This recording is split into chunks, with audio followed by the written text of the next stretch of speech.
Alright, let me know if everyone can hear me.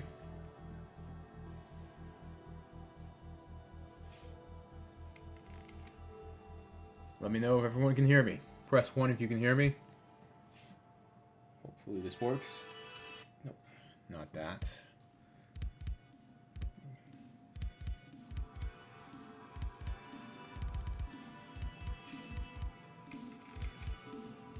Let me know if... Alright. So, since my mic works, I want to thank you all for joining us on News at Night once again. For a lot of you, actually for half this country, it is News at Night. Thank you. Shout out to Smokehouse, Bishop, Ernest. Shout out to King Sigma, Black Ranger. I see you all in the newsroom. So let's go on ahead and get to this News at Night special. Yes, News at Night is back, and we plan to have plenty of stories. Think of this as Season 2. Hopefully we can improve on wherever we can.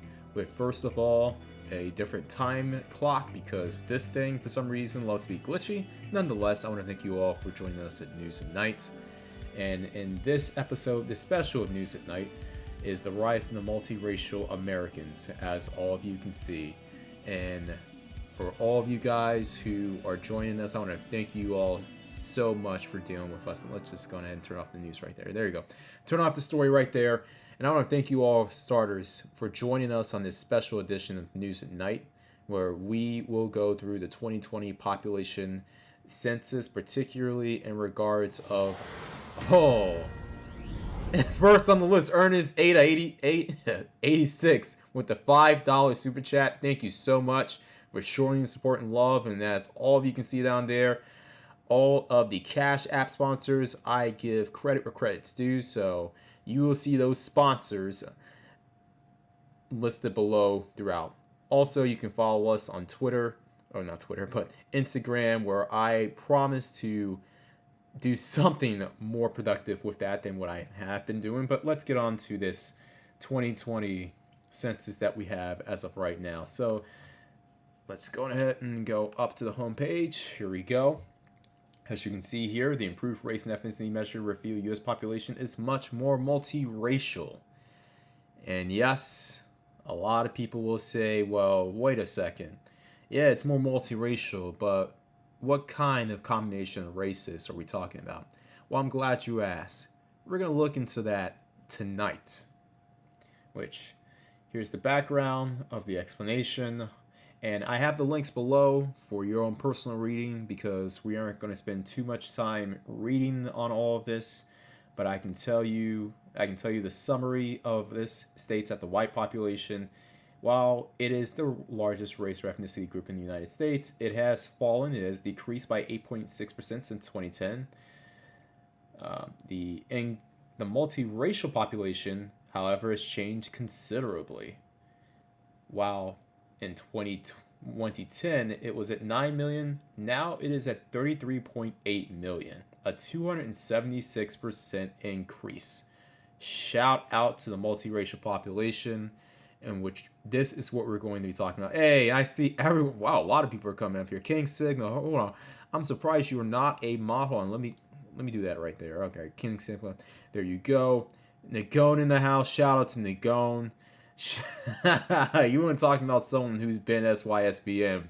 I mean, you talk to Nagone people. And it's sort of a shame that he doesn't have his own channel, but nonetheless, I honestly, especially with how certain sectors of YouTube move, I don't blame you. While a lot of the other combination talks about the other races and the next largest race were Asians, Latinos, blacks, and feel free to read those in your own time.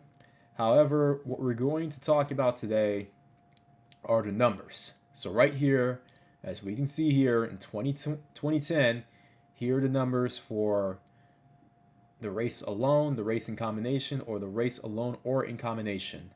So before we begin, I want to, and this is going to be an important key that you all need to listen to. Multiracial isn't just a combination of two races. When they say multiracial, it can mean a combination of two races, yes.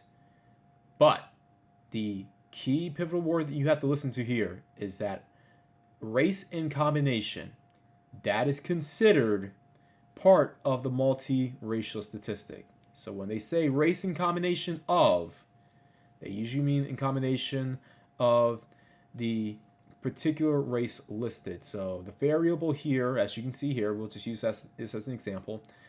In the 2010 and 2020 for that matter, if we want to look at the white race, right, for instance, because this is where the most notable increase has occurred, the white alone combination was at, say, 73%. But as of right here, it is at 63%. So a 10% decrease in the white population. Now that doesn't make sense on its own. What happened exactly? Did all these whites just die off? And no, that's not how it works.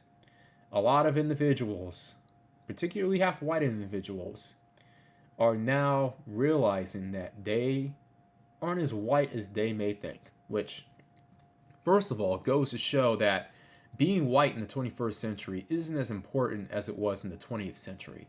And a lot of people are realizing this.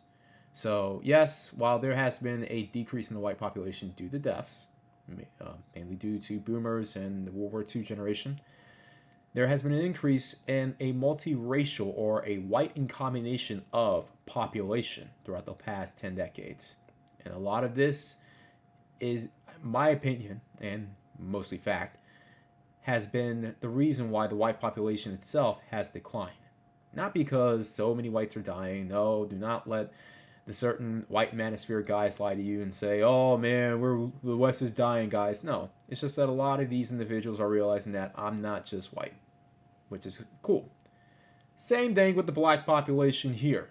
Now, as you can see here, the black population has been at 12%, and it still remains at 12%. However, note this particular bump in the multiracial black population, meaning the race in combination population of black Americans has gone up.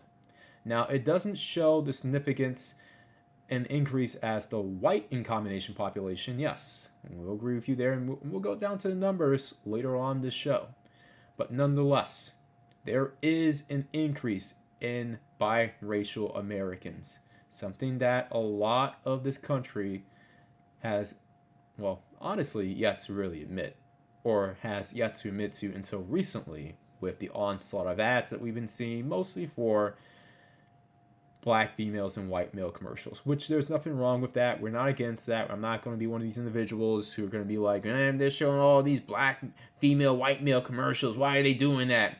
Well, to be honest, a lot of that is virtue signaling because, let's be honest, the white male, black female population has not been the reason for this increase in multiracial white Americans.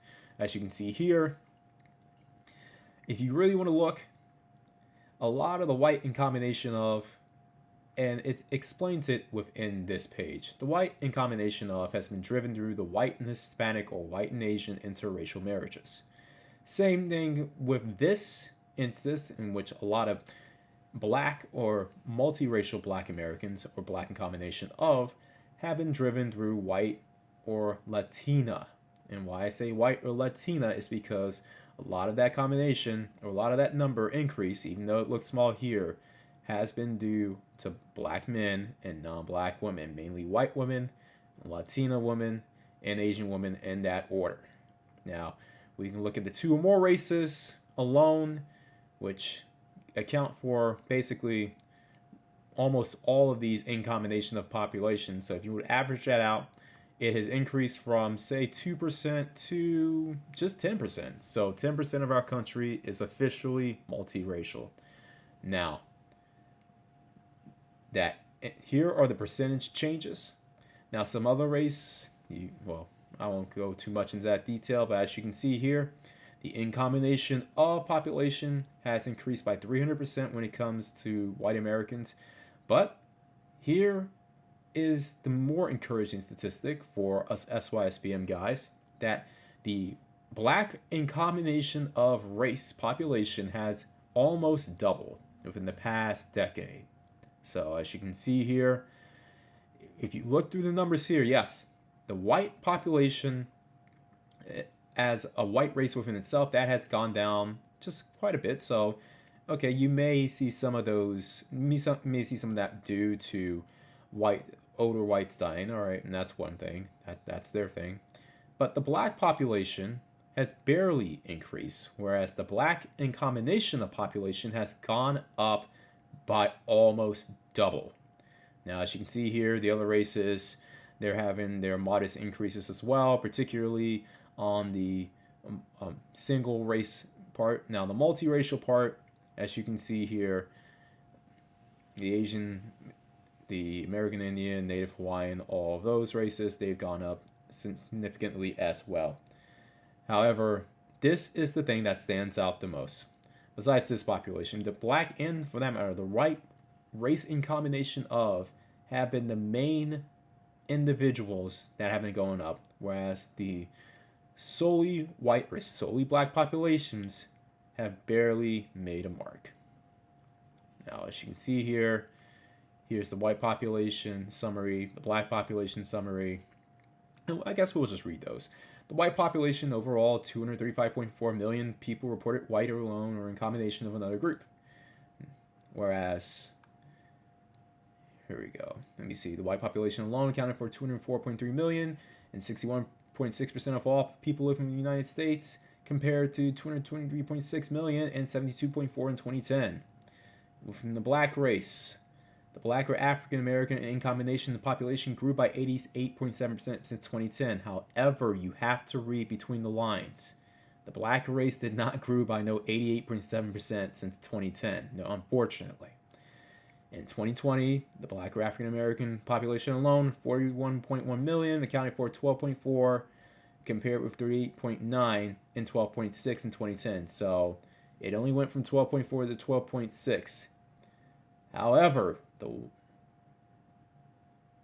while the black or African American alone population grew by 5.6 in 2010, the black or African American in combination population grew 88.7%, meaning the biracial black population grew by almost double. As I said, I looked around 90%, so 88.7% makes sense.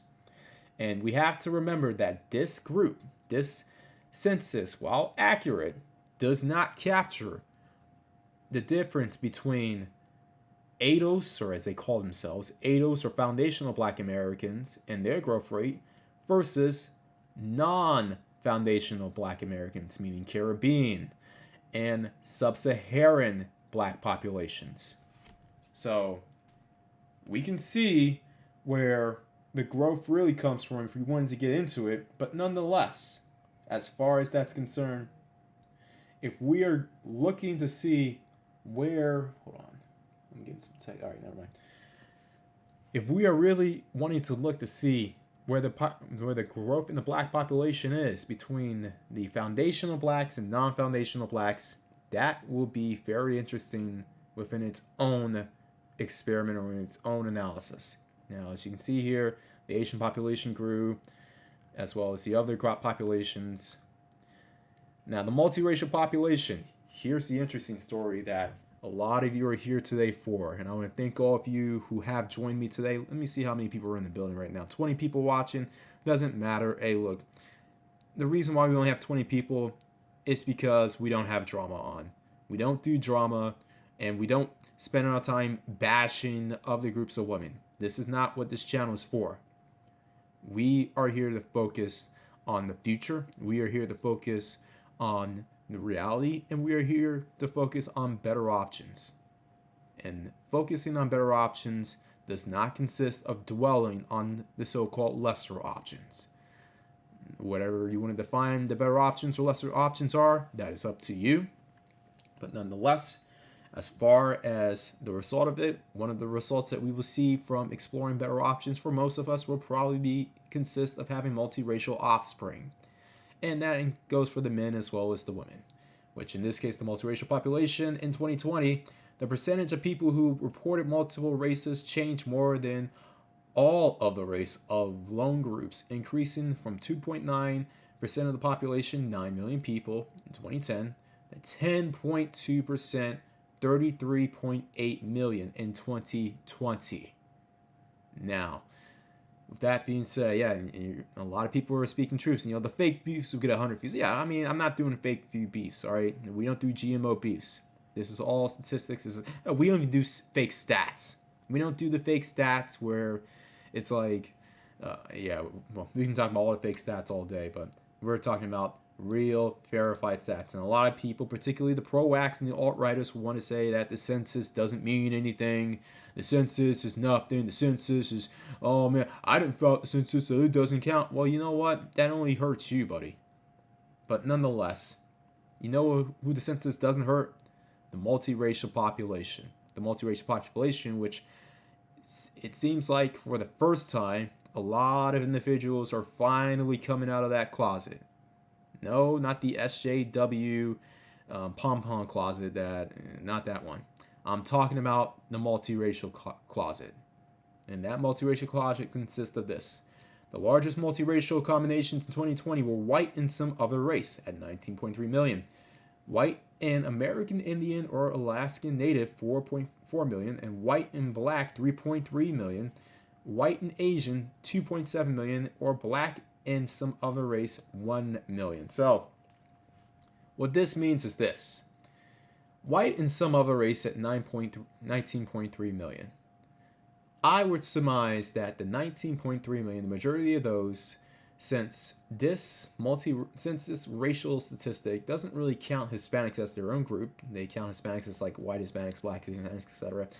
I would surmise that the majority of this multiracial combination of white and some other race comes from the white and Hispanic unions, or white and Hispanic, or white and Latino multiracial individuals. I'm not going to say all 19.3 million of them come from that, but a lot of individuals. I mean, if you really look, one of the most paired up groups are not white and Asian, even though the alt-righters and the white manosphere would have you believe that. A lot of the multiracial combination are white and Latinos. You want to call them white Latinos or mestizo Latinos, it doesn't matter. That is the reality of this statistic. And unlike some other combinations where you have a lopsided participation rate, Latino and Latinas equally participate in interracial marriages at an equal weight, quite frankly. It isn't like the or the other races where you have, say, Asian men may be outnumbered by Asian women when it comes to interracial marriage rates, or white or black women being outnumbered by black men in that instance. Latinos and Latinas both have the same rate of marrying outside their quote-unquote culture. However, white and American Indian and Alaskan Native, that's at 4 million. That has been a big number for some time that nobody really looked at. While white and black American combinations are at 3.1 million.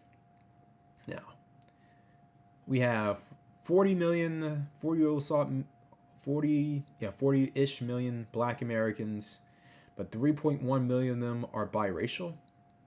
That's interesting. Just remember that for later on.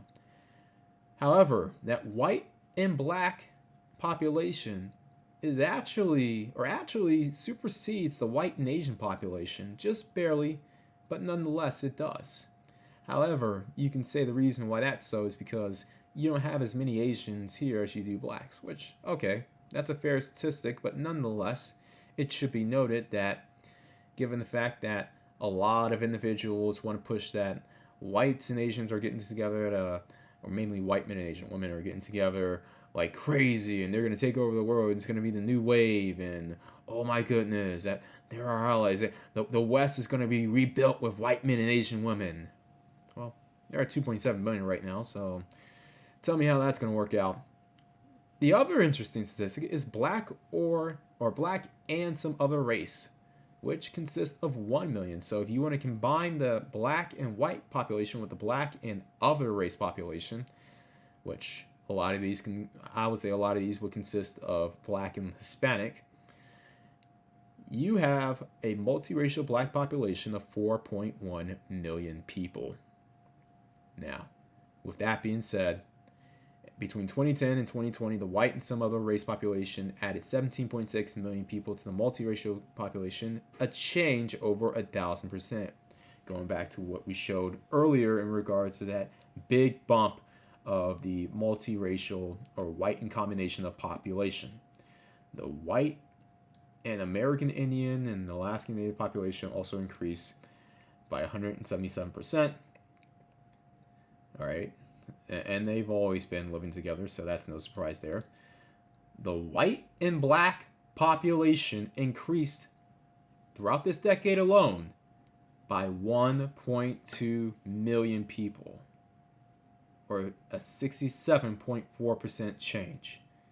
Now, the 67.4% change does not look like a lot compared to the white and some other race population. Now, as I said here, I don't believe the white and some other race population increase due to a lot of old white people dying. They aren't dying that fast.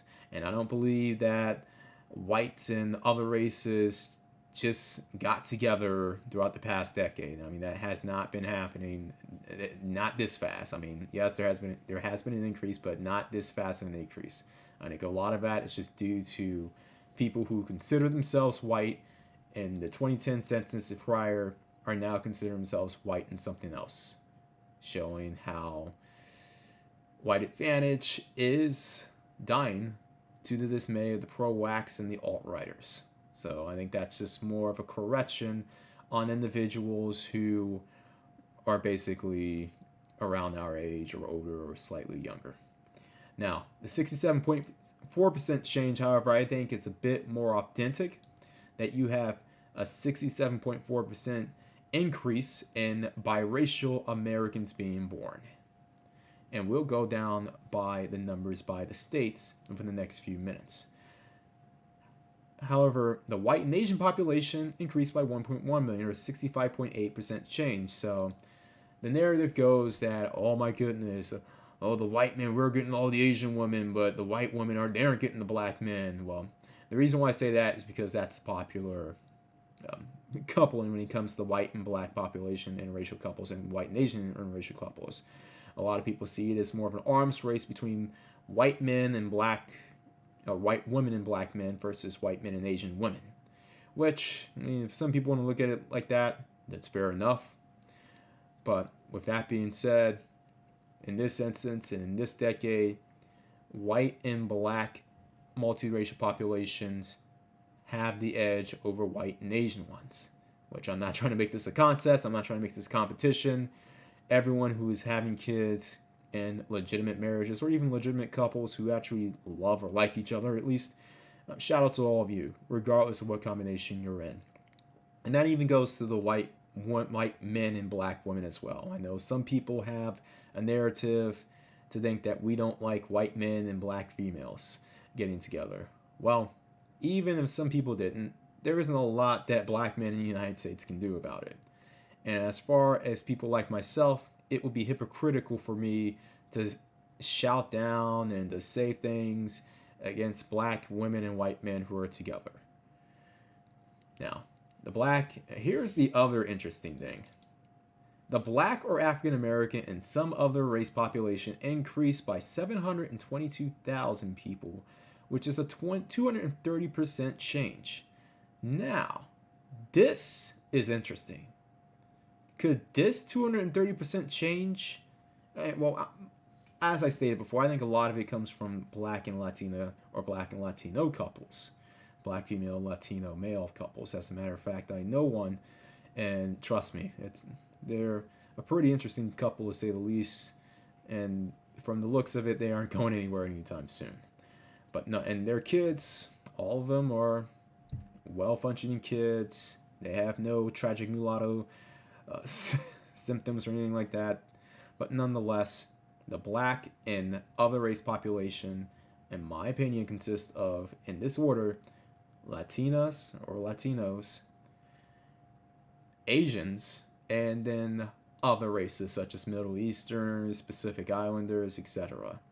I mean, as a matter of fact, when I was in Salt Lake City, for instance, it would not be uncommon if you saw a half black, half Pacific Islander kid just walking around, or even if they're around my age.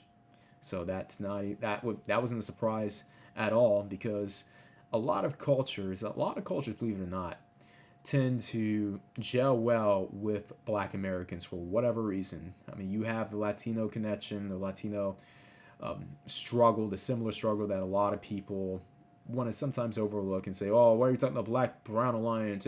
They're calling us Mayates." And look, the entire United States, it's not Los Angeles, it's not Chicago, it's not Miami. I know there are issues when it comes to Latinos living in those places when it comes to dealing with blacks. I get it. But if you go to other places, even where I'm from, Washington, D.C., Latinos and blacks are not at each other's necks like that. As a matter of fact, they say they get along even. You may not have a lot of Latinos saying Mayate or the hard N word. Now, you may have some of them saying the soft N word. Okay, that's another thing, which, I mean, deal with that as you must. But, I mean, sheesh. I mean, other than that, you do have some other races, particularly Southeastern Asians, who I've noticed have chosen blacks as partners. Now, in some instances, they have happy marriages, and in some instances, they end up as other, statistics. I'll just leave it at that. And to that I say, I'll be honest, we do not condone single motherhood when it comes to biracial kids at all. That is something that I will make a future video about, particularly when it comes to the case of the young man who got shot in Brooklyn Park, Minnesota. He himself, I'm not even sure if he was. No, he was not. Actually, his dad was in his life. But nonetheless, this is the importance on why you have to pick individuals, regardless of race, who qualify as being good spouses and good mothers.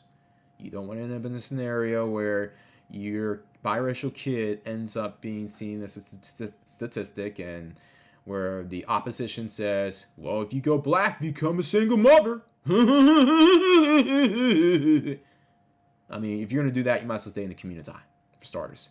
And second, we are still in a battle with the opposition where they do not want to see the multiracial population flourish. Or particularly if they do see a multiracial population, they want to see that population in the same boat as the Edo struggle community and the permanent lower class. And trust me, they do this on purpose in order to discourage non-black women to get with black men.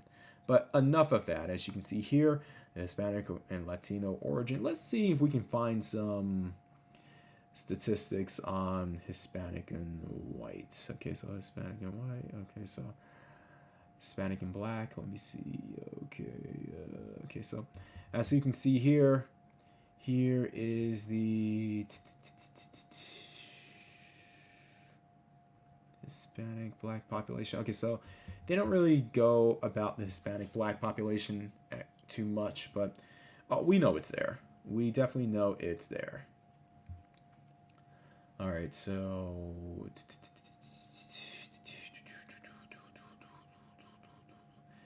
now the race and Hispanic origin. Okay, so there you go. If you want to look through that, feel free to do so. But here is where it gets interesting.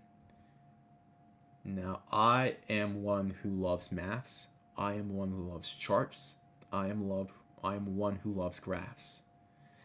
So this is something we are definitely going to observe and bury the crap out of.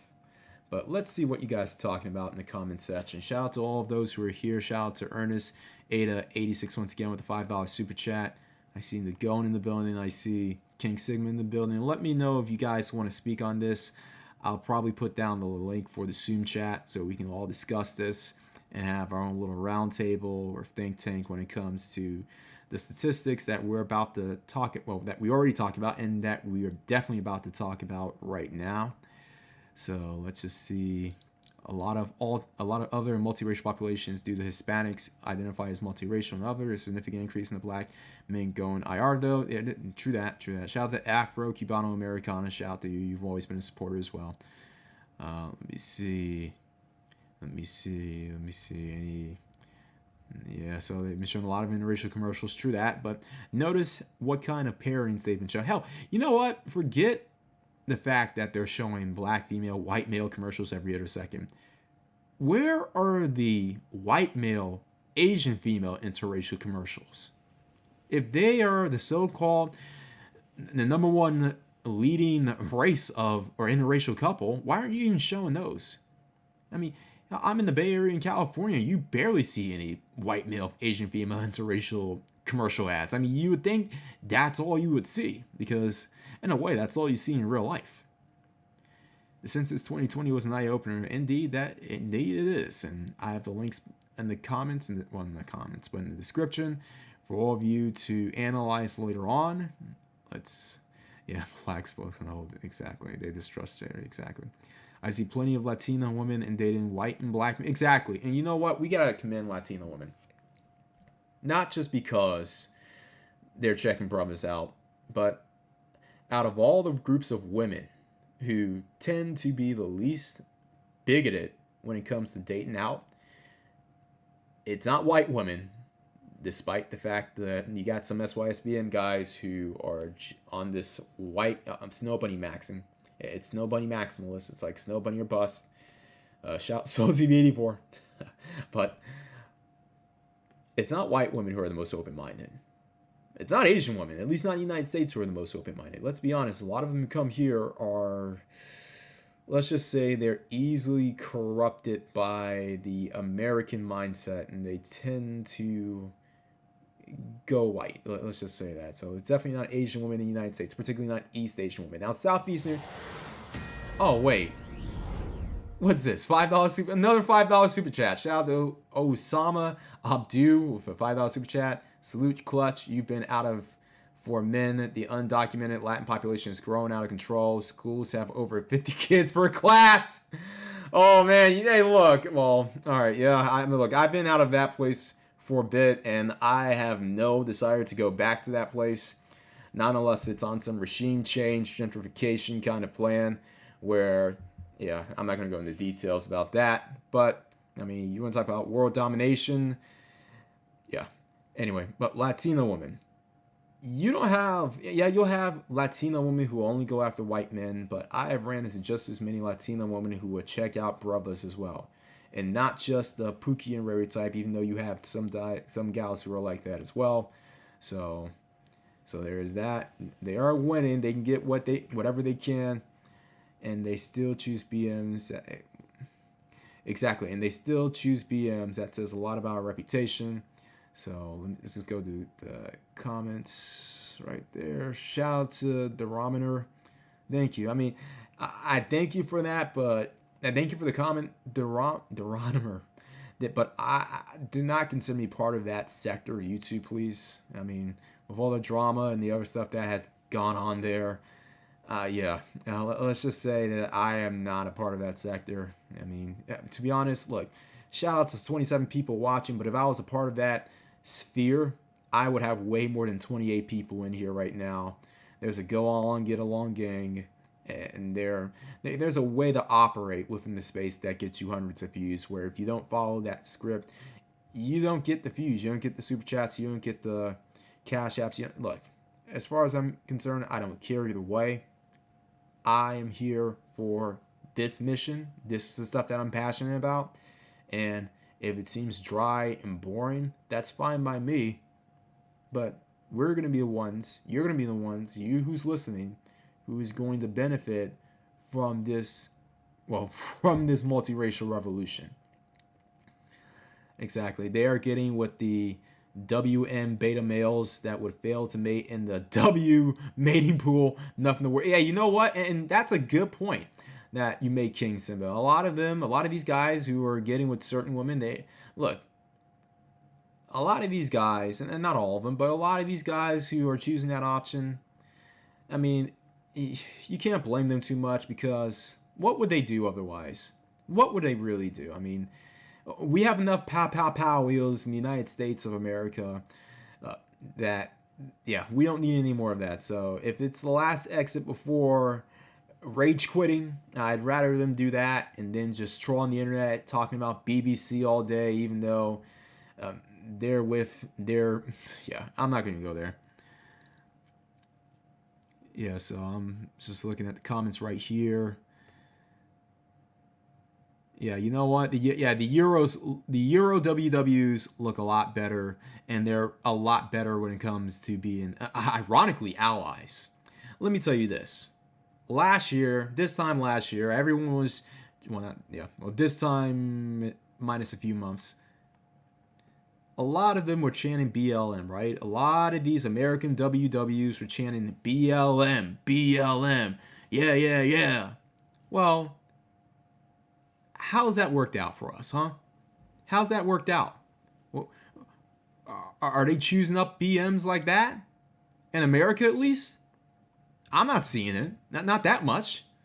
Yeah, people talk about it, but in reality, I mean, we have the numbers here. Yes, it has increased, but let's just be honest. For the amount of BMs who are in this country, particularly thinking BMs who are on their purpose, the numbers have not gone up by that much. So, all you American WWs out there, look, I need to see numbers. I need to see statistics. I need to see more. If you are really wanting me to believe that our lives matter, then look, you know what time it is. I'm not going to go into detail. I'm not going to say what needs to happen. But as far as that's concerned, I'm just shrugging my shoulders. And so, as far as that's concerned, yes, yeah, I see the increased population, and we're going to show you just in a minute on where the increases are happening, and you might be surprised, but nonetheless, at least maybe it's just because I'm in California, maybe because I'm in limousine liberal, hypocritical California, particularly Northern California. Which, by the way, Northern California, the Bay Area is done. The Bay Area is done when it comes to BMs. BMs making any sort of progress in general. Now, I mean, you want to talk about I'm not going to talk about San Francisco. It is done in multiple ways. It's finished. SJ, it's basically just, it's like if Orange County was a city, then it would be San Jose. And yeah, even though San Jose is liberal and Orange County is conservative, they both sort of have the same mentality when it comes to BMs. I'm just going to leave it at that. Oakland, everyone's talking about Oakland in the East Bay, right? Oh my God, it's Oakland in the East Bay, right? Ooh, they down for us. Well, if you're a stereotype, yeah. If you're Pookie and Ray Ray, yeah. Otherwise, forget about it. I mean, and Suo 1987 with the $5 donation. Can you speak in a little detail about Seattle and Vancouver, British Columbia in terms of IR for brothers? The various, we're going to go into that right now. That's a good segue. And let me go ahead and if I see any more comments. Oh yeah, the black and other comments, a lot of them, but surprisingly, oh, yeah, you're right, Afro Cubano Americano. Check out Pakistani women. For all you brothers out there who are seeking good spouses, Pakistani woman, Middle Eastern woman, Armenian woman, they're actually underrated. But let's get on to the main event. Let's get on to the numbers that we have on hand. Look at this. Look at this. And you know what? I really wanted to save Washington State for last. But since somebody paid for it, we're going to give it to them first. Because Washington State, while it is one of the most leading states when it comes to multiracials, well, let's just look into this right now. If we look here are the raw numbers of two or more races at 10%, obviously, it's one of the leading states. It's at, 14.6%. California, obviously, it's going to be high there. 25.3% for Hawaii. And then you got some of these other states that are hovering around there. One of the states we're going to look at is also Nevada with 14% biracial individuals. Look at that. Look at that. I mean, anyway, but that's white alone, right? We got the white alone, Asian alone, black alone, the Latino population somewhere. They need, I don't know, whatever. But nonetheless, we have the white alone population, as you can see here. Obviously, Maine, Vermont, West Virginia, New Hampshire. You got some of these states that are, white and they're doing their thing. Maine, Vermont, New Hampshire, Montana, Iowa, they're functional states. But you got some of these other states that are white for a reason, and I mean West Virginia, Wyoming, Kentucky. How's being 80+% white going for those states? In any case, let's go to black alone. Here we go. And obviously, the black or African American alone states are obviously going to be in the southeast for obvious reasons. Asian alone, mostly they're going to be out west. Now, 2 or more races. Let's look at the 2 or more races in the raw detail. And obviously, Hawaii leads the pack, followed by New Mexico. That's at 19%, which for all of you who really know, who are in the know, New Mexico shouldn't be a surprise. Whites, natives, and Latinos have actually been living in New Mexico for centuries in relative peace. And it's actually one of those underrated states that I say, look, if you're one of these average 40K a year guys, and you're in retail, customer service, or whatever, or some sort of job, if you can get a transfer to Albuquerque as a brother especially, or as any man, and if you just want to not deal with much, you just want to live your life, make your 40 to 50K, and be happy, check out Albuquerque. Granted, there's not much to do there, but hey, you won't deal with too much in either. The number 3 population, surprisingly, is Texas. And it's the same thing when it comes to the Hispanic, native, well, to a lesser extent native, but Hispanic, white, and actually black population. We're going to look into that. Florida, same thing. California, 14%. So California is not leading the pack, despite, and contrary to popular belief. Nevada, that's interesting. Now, Arizona, too. Oklahoma is interesting as well, but you got to remember a lot of natives there. Colorado, not surprised. Washington State, not surprised. Oregon, not surprised. And then the list goes on till we get down to, the epitome of white excellence in West Virginia and black excellence in Mississippi. All right. But let's go on ahead and go at it since most of my audience are thinking black men. Shout out to the non-black men who are out there. If you want to check out your statistic, I have the links in the description. Feel free to do so. So if you wanted to see, let's just say, for instance, white in combination. Do we have a white in combination? Here we go. So for a lot of you brothers from other mothers who are lurking on here and are wondering the best place to go for, say, for instance, you're a white dude or a white chick and you have a non-white spouse. As I said, New Mexico, best state for you. Hawaii, Texas, Florida, all those states, check those out. But the black in combination of, remember, the in combination is the operative word when it comes to the multiracial race or the multiracial combination. So, with that being said, the percentage of black or African American in combination total population by state in 2020. Wow. Okay. All right. Rhode Island had 3.4%, followed by Washington, D.C. at 2.7%. Hold on. Clutch, you said that D.C. segregated. You said that D.C. is like, and whites and blacks don't mess with each other. Well, I thought so too. We'll look into that in a minute. New York, surprisingly, 2.7%. Delaware, 2.6%. Maryland, 2.5%. Massachusetts, oh, wait a second. What about those Boston, those massholes who talk so much trash about blacks and say that we all know how they did to Russell, what's his name? The legendary Celtics player, and Cam Newton. We all knew what those massholes did. Oklahoma, 2.3%. Okay, Nevada, 2.3%. That makes a bit more sense. Virginia, all right.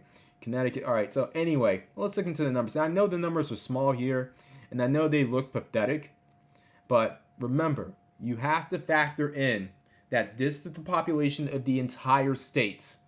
So remember that number, 3. Anything above, I would say, 2.5% is a lot. So remember, 2.5%. We're going to write that down. 2.5%.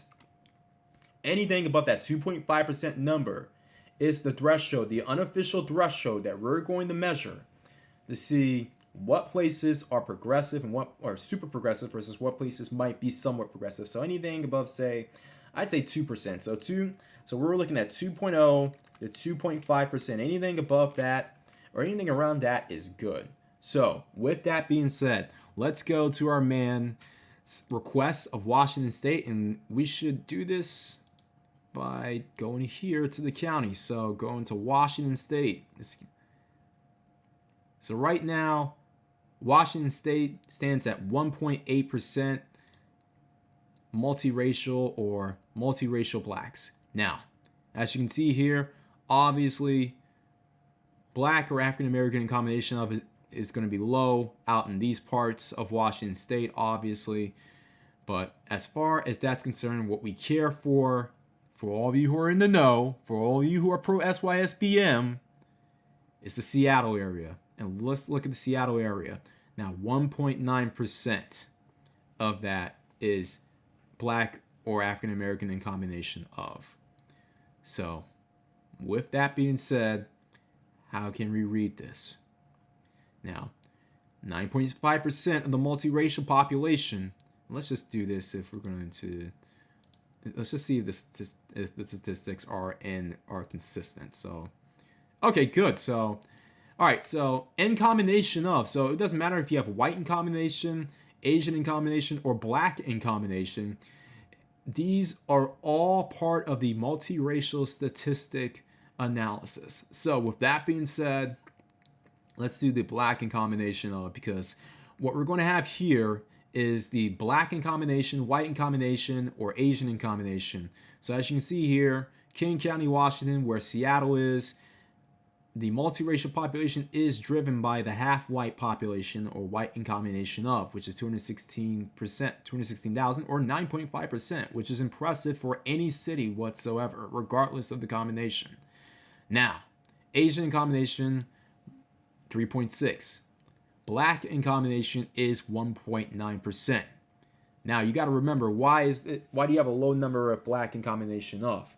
Well, you got to remember that Washington State, there aren't a lot of blacks there as is. So the fact that you have a population of blacks in Washington being that low as is, but blacks still accounting for a half-black population of 1.9% is still rather impressive. I'm not going to do the actual ratios of that right now because that'll take some math and some time. But what about this other county down here, Pierce County? Oh, look at here. 3.5% of the total population, not the multiracial population, the total population, mind you, is in Pierce County. And the reason why I mentioned Pierce County is because this is where Tacoma is. Tacoma, for all of you who don't know, is the other major city within the Seattle metropolitan area, in which let's just say this. If Seattle or King County, if Seattle is San Francisco, Tacoma is definitely the Oakland of the Seattle area. And let's just say this. If you've been down to Tacoma, it may not look as nice or as pretty as Seattle. But then again, from what I've been hearing about Seattle, yeah, and the homeless population. Anyway, in any case, Tacoma, Washington has a 3.5% population of multiracial blacks. You can say that whatever you want about it. You can say that, that's where all the white girls and Asian girls and Hispanics who aren't getting white men. Oh, that's where they go. That's where they go after they get with the black men who are at least halfway responsible and he has a part-time gig. He at least gets some similar job. They go to Tacoma. All right, whatever you want to believe. But why is the white in combination population 11.4%? Nobody wants to talk about that. In any case, so with that being said, let's go on ahead and look at some of these other states. Let's just see what a lot of you guys have to say about Washington State and its multiracial numbers. Remember, percentage of black in combination in Washington total is 1.8%, but that's the entire state. Seattle is 1.9%, or Tacoma, 3.5%. So you got to remember, when you look at the numbers by state, in reality, you have to compare counties.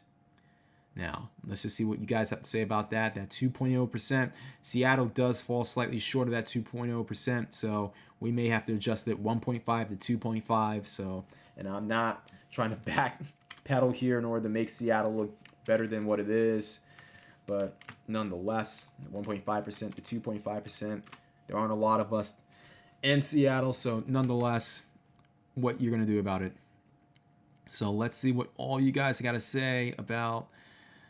Think about how many billions have been spent to undermine black men in the last 500 years. You still will have no idea how MVBMs are. Yeah, that's true. And let's be honest.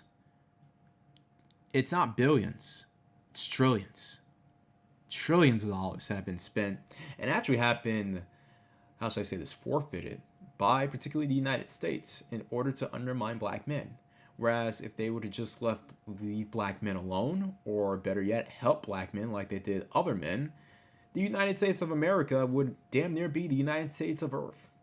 I mean, and if all of you want to see what I'm talking about, I mean, if all of you who watch Futurama, the year 3000 took place in the United States of Earth. So we could have had that. We could have had an entire country take over, or not even take over, but just encompass half or at least a third of this planet by now. That's how much of an ego certain people in the U.S. have it in order to have their race be number one. All for what? You're looking at the people over east on the verge of taking you over, or definitely making you their, their bitch. So there's that. And then you got other individuals who are basically coming back up, like, the USSR. We all know what that's about. And then we got other countries just looking at you like, where you're the country. Let's not even talk about what happened in the Middle East. Let's not talk about the the fall of Saigon 2.0, aka Kabul or Kabul. Let's not even go there. Let's just. Yeah, and you know what, King Simo, you're right. White girls aren't even number one in Seattle. It's Asian women. Hey, you know what? You may have a point. Let's look at that black, some other race in combination. Okay, so it doesn't. Okay, so black in combination of, it doesn't really specify. Yeah, all right, cool. So with that being said, let's go to another state. Let's see, Arizona. Somebody mentioned Arizona. That's a good place to go next. So let's go to Arizona. That's one of those. It may be a red state, but let's just be honest. There's good old boy red, and then there's low taxes, pro Second Amendment, let you do what you want as long as you don't hurt others kind of red. And I think, honestly, for us black men, Arizona represents that second kind of red.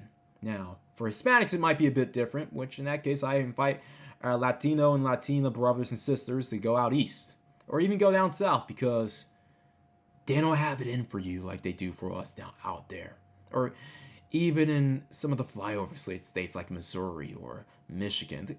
I'd say go over there if you're getting your butts kicked in Arizona as a Latino or a Latina and having to deal with Sheriff Arpaio running his mouth about they gonna took our jobs and we need to build border. Okay, cool. That's BS. We don't condone that. But as far as us brothers who are watching here, we got to check out these places where we are not public enemy number one. And Arizona is one of those places.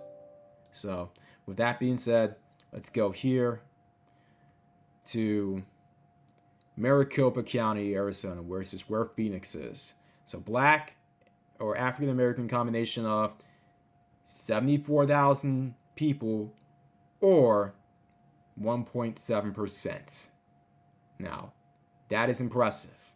For a place like Arizona, that's still impressive. That's still solid. It's not up in that 2.2% threshold that we are looking for, but it is definitely noteworthy. Now, some of these other places, and there's not a lot of places in Arizona that we can look at because there are only two cities in Arizona, meaning Phoenix and Tucson, but the white in combination of is 12.9%, and a lot of that is driven by the white and Hispanic, white and Latino combination. Now, and Suzuki's with Lova donated $5. Shout out to Suzuki with Lova. Now, Pima County. Now, if we want to look at the statistics there, this is where Tucson is, and the fact that you have a 1.4% combination black and combination of population there is still impressive. So it is still, let's just look at the overall multiracial. Okay, so Arizona 6% when it comes to blacks in total. Now, let's just say this, white in combination, black in combination. Okay, so maybe, whoa. I may be looking at this a bit incorrectly. So if I do this, black or in combination. Okay, so I just want to make sure I'm doing this right. So, okay, got it. So if we include black and multiracial blacks, it's 7.6%. Okay, that makes sense. That makes a lot more sense. I was about to say 7.6%.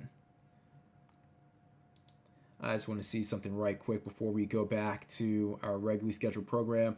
Now, the two or more races is 13.6% in Phoenix. And wow, Scream with $5 super chat. I put comment in the chat. So I put comment in the chat. What about your comment? I don't see it. Scream. So best states for Bright. Best states for Bright. Best states for Bright. Shout out to the Brights out there. Shout out to Light Skin Supremacy.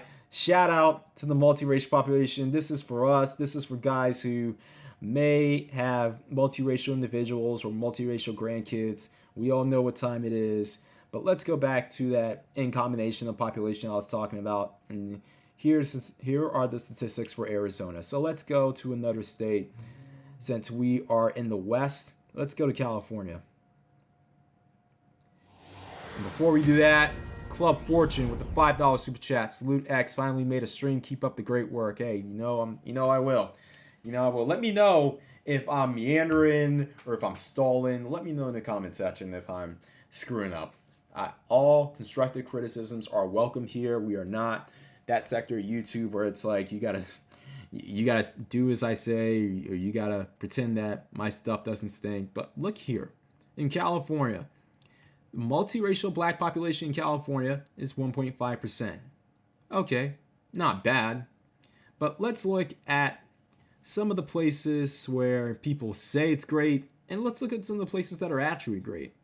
Now, a lot of people talk about the Bay Area, right? Oh my goodness, the Bay Area. Oh my goodness, so liberal and progressive.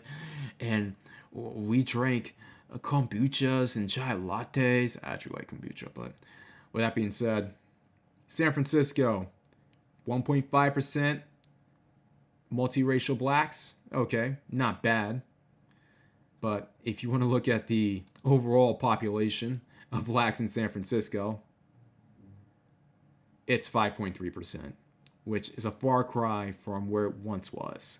We aren't going to even get into that, but 1.5%, okay, going down the peninsula, 1.1%. Damn. 1.1% biracial blacks. And remember, this black population is black and Hispanic, black and Asian, black and white, black and other. But 1.6, but that 11.2% biracial white population, it's still kicking. Let's go to Santa Clara, San Jose, 0.9%. Wow. Oh my goodness, it's so progressive. All right, let's go to Alameda County, Oakland, right? Okay, now we're seeing something. Remember that 2.0% threshold. But here's the thing. Look here. We're in Oakland, right? Oakland. Oh my goodness. This is where real progress was made. Oh my goodness. They down for us in Oakland. Okay. Compared to the rest of the Bay Area, yes, you're right. But it's not even that bad itself. But let's just be honest. Yeah, I'm not going to go into that. Hell, I'll go into it. A lot of the East Bay Area consists of, let's just say, broken homes, broken families, and biracials who may or may not know who their father is. And this is the thing that we're going to have to avoid when getting into the future of biracial and multiracial individuals. Because, as I stated before, there are entities out there who want to make and paint a picture that, oh, if you go black, you become a single mother. Now, not all of these 2.0% of individuals who are multiracial blacks they don't know where their father is. That's definitely not the case. But we have to be careful because places like Alameda have environments that leave kids or families vulnerable to such events. Now, this is the main Bay Area, but if we go up the list, go up the road to Contra Costa County, which is actually pretty nice. Contra Costa County, multiracial black Americans are 2% there as well. So, with that being said, the Bay Area does have its parts of progress. Yes, you do have the peninsula and the South Bay, which aren't really that great. And even here, you have 1.0% in Napa County, Sonoma County, 1.2%, and 1.1% in Marin County. So these are like the North Bay Area locations. But in Contra Costa County, 2.0%. And then you have Alameda County, Berkeley, Oakland, 2.0%. But what is the Solano County? 3.2%. Well, 3.2%. See, and the reason why this is 3.2% is because, for better or for worse, a lot of blacks are moving out of the Bay Area, and those who stick around end up in either one or two places. It's either Solano County, where basically Fayetteville and Fairfield are, which are basically, those are basically the two main areas where everyone lives in within those places. Or they move out to Sacramento, which 2.8%, just under that 3% threshold, which, let's just be honest. For a sec, let's look at the Sacramento numbers, because Sacramento has been on the list for being one of the most racially diverse and integrated areas, not only in California, but throughout the entire country, which, as you can see here, the multiracial population currently stands at 13.4%, and almost 3% of that are half black. So that is a good statistic for Sacramento. So for all of you who think that it's all done in California, not so fast. We have the numbers out there. We have the progress out there. It's just not in places you may suspect. Say, for instance, Sacramento County, Solano County. And then you go up here, that's just more Northern California. And then you got the Central Valley area, San Joaquin, where a lot of other individuals are moving out to. This is where Stockton is, by the way, 1.9%.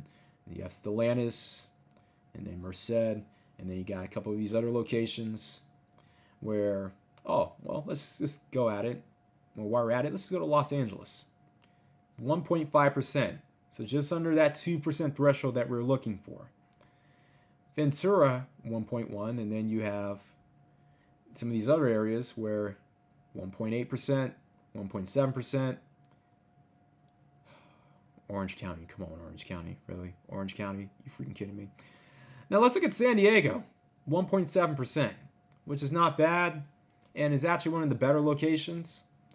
But nonetheless, well, let's just say this.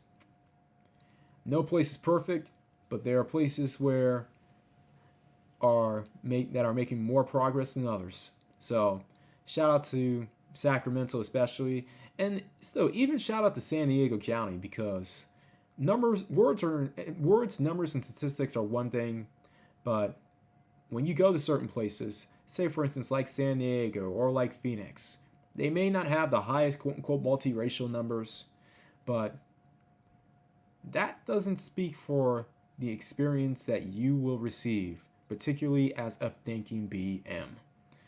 Now, I will say this, 1.5 versus 1.6. San Diego, look at this. San Diego still beats Los Angeles, and it still beats the Bay Area. I will say that, if nothing else. So, with that being said, that's California in a nutshell. Let's see what all of you have to say about these numbers so far.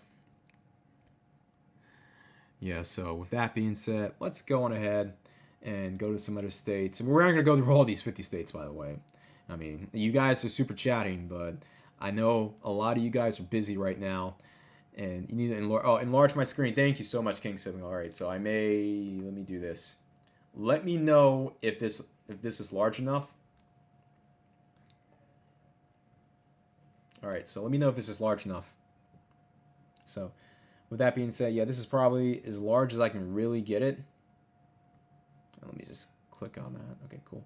So, but as you can see here, Solano County, which is right here, the highest number at 3.2%, Sacramento at 2.8%, and then you got some other places where Contra County, okay, Yampa, okay, all these other places are a bit surprising, but nonetheless, as you can see here, those are the numbers of multiracial blacks that live in each of the counties, like 57 of them, sheesh. But let's go to, since we are in the West, let's go to, we're going to save that for last. Let's go on ahead and go to some of these other locations that I was thinking about. Hawaii, for instance. We're going to go through Hawaii right quick because, granted, remember, there aren't a lot of us, but what is this? What is this? What is this? Okay, look at this. Kalawao County, Hawaii. I'm not sure if that's its own little area that has been annexed from Maui, but I mean, if you want to look into Kalawao County, go for it. But Honolulu, we got Honolulu in the house at 1.8%. So shout out to Honolulu. It's maybe, so I said 2.0 to 2.5, but you got a lot of these places that are hovering that 2.0 number, like Seattle, like Honolulu, like San Diego, for instance. But nonetheless, as you can see here, obviously, and even for a place where we don't have a lot of individuals, a lot of brothers out there, we still have numbers in the 1% multiracial range for Hawaii. So with that being said, if you're planning on going to Hawaii, then don't plan on having a Edo Scruggle Love family. Just don't plan on having a community kind of family. All right. So with that being said, let's go to the other place that I was going to mention. So let's go to, here we go. This, you know what? Nah, I'm gonna save this one for last. Let's hop up to the East Coast. And since somebody mentioned it, let's go to Washington, D.C. Let's go to the D.C. area. So, 2.7% black. I have not been in D.C. since 2016, at least not as a resident.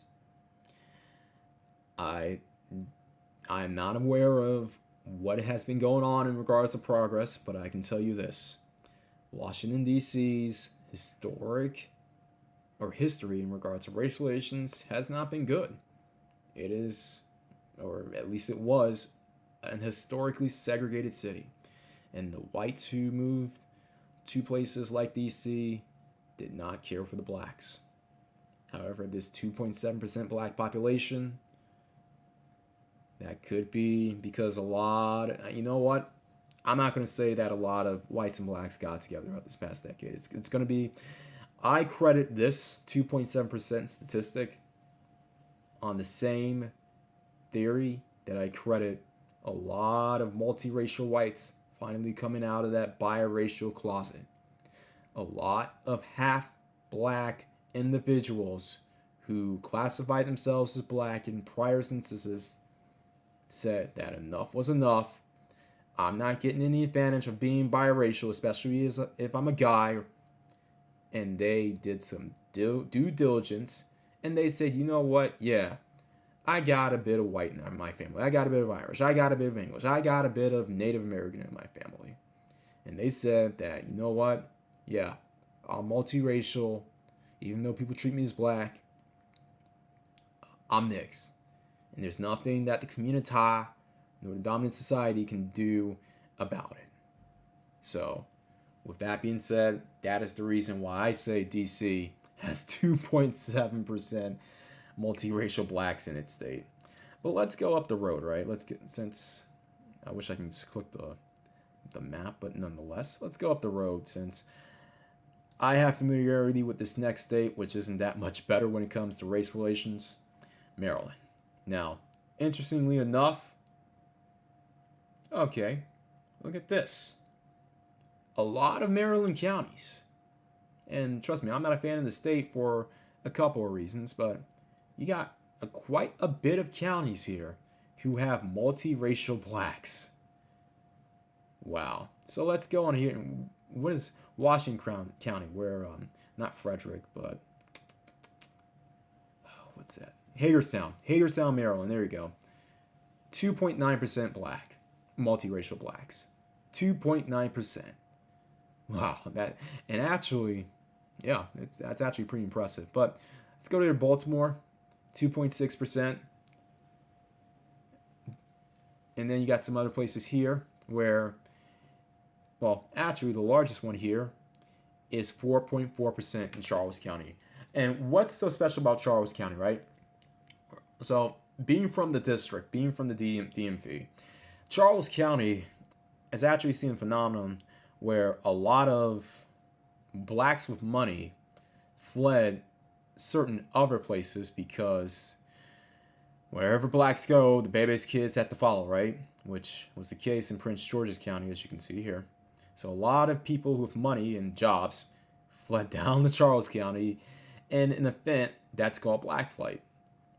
And in this instance, you have a lot of blacks with money who came down here, and let's just say this. At first, a lot of the whites here in Charles County didn't take too kindly to that. You even had some instances of house burnings. But those who stayed around, those who were still here, or those who came with them, were like, no, it's whatever. These blacks have money, so all right, fine, we'll deal with them. And as a result, you have a lot of blacks with money and whites, some with money, some with not. Well, actually, whites without money, let's just be honest, because a lot of the whites who have money don't live in Charles County, not in the DMV anyway. But as a result of that, you have a lot of intermixing going on there, resulting in a 4.4% multiracial black population. Now, as you can see here, the place I talked about where a lot of them are fleeing from, Prince George's County, has 3.2% blacks, which I think I'll credit that a lot to some blacks with money and some blacks who said, hey, I'm not black, I'm multiracial. I looked into the numbers. So there's that. Anne Arundel County, across the county line, 2.5%. Calvert County, 2.6%. St. Mary's, which is way off here, 2.7%. And in Baltimore, infamous Baltimore, 2.6%. Now, we got some of these suburbs here where Baltimore County, 2.3%. But in the two places I would suspect that you would have most multiracial individuals, Howard County has 2.6%, which isn't bad. And Howard County is actually a particular place where, well, one of the places, which is called Columbia, Maryland, one of the reasons why that was built was because they wanted to, or the developers wanted to have a place where multiracial individuals or interracial people with different races can live in harmony. Look up the history behind Columbia, Maryland, and you'll probably find some good things about it. But the county that is the most populous county is the most, well, at least the progressive county. It's the most richest county in the state of Maryland. Montgomery County has 2.4% biracial blacks, which is still good within itself. So Maryland, while it has its issues, it is making progress in that front. But let's go to the other side of the DMV, shall we? Let's go to Virginia, right? Where I actually have a lot more familiarity with. Well, I actually have just as much familiarity with. So, as you can see here, you have a lot of these random cities like Hampton City, Newport News, Stafford. Okay, that's interesting to know, 3.6%. But let's look at some of these. All right, so you have the Hampton Roads down here, which is, you have 3.4% multiracial blacks, 2.7, 3.2. Now, Virginia Beach City is actually one of these slept-on locations for being SYSBM friendly, which is, let's be honest, that's the reason why a lot of you are watching this. It's SYSBM. You want to know where the SYSBM friendly places are. And that's what we're going to basically talk about for the rest of this show. So, Virginia Beach is definitely one of them, 3.2% multiracial blacks.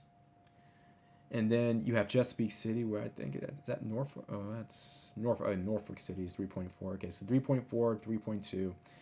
I heard that Virginia Beach is better than Norfolk. Norfolk has its bit of issues, but nonetheless, it's mostly military and that sort of thing. So if you can get into a military government job, you should be good to go, especially with the low cost of living.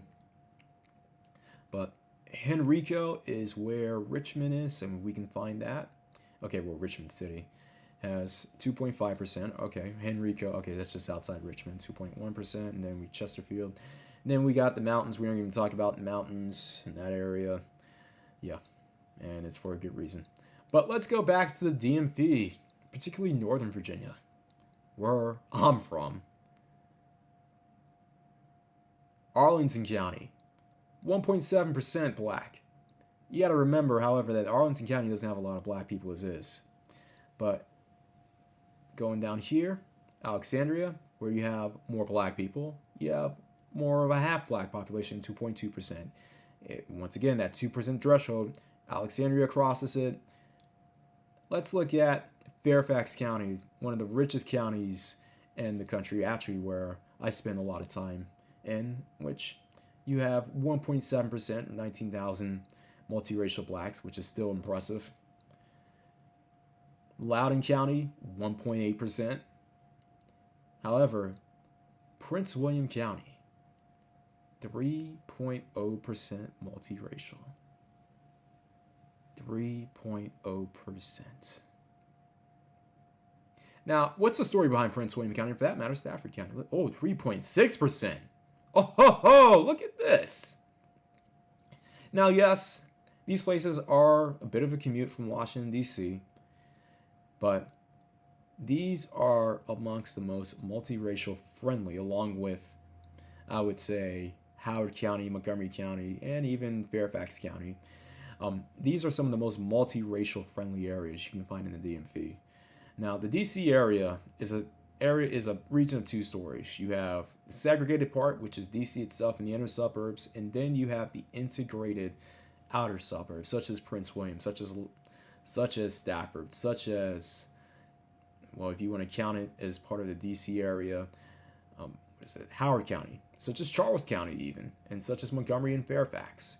So you do have places in the DMV, while I have my issues with it, you do have places where it is interracial friendly.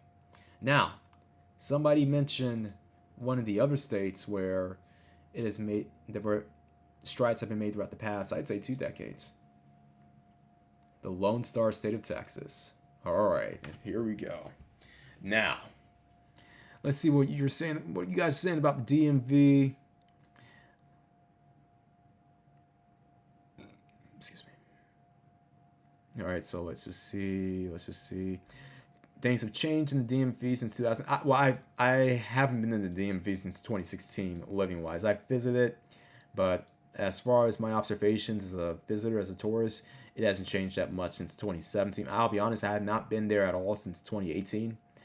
Or actually 2019 actually. I didn't go there last year because of beer flu.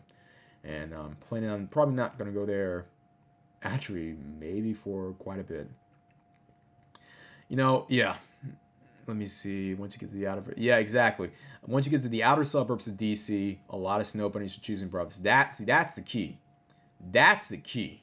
That is the only key about that. So I'm liking the dialogue. You all keep conversating, talking, text. Exactly. DFW in Houston. So we're going to look up DFW in Houston right quick. But before we do that, let's look up some of these other places that Wow, okay.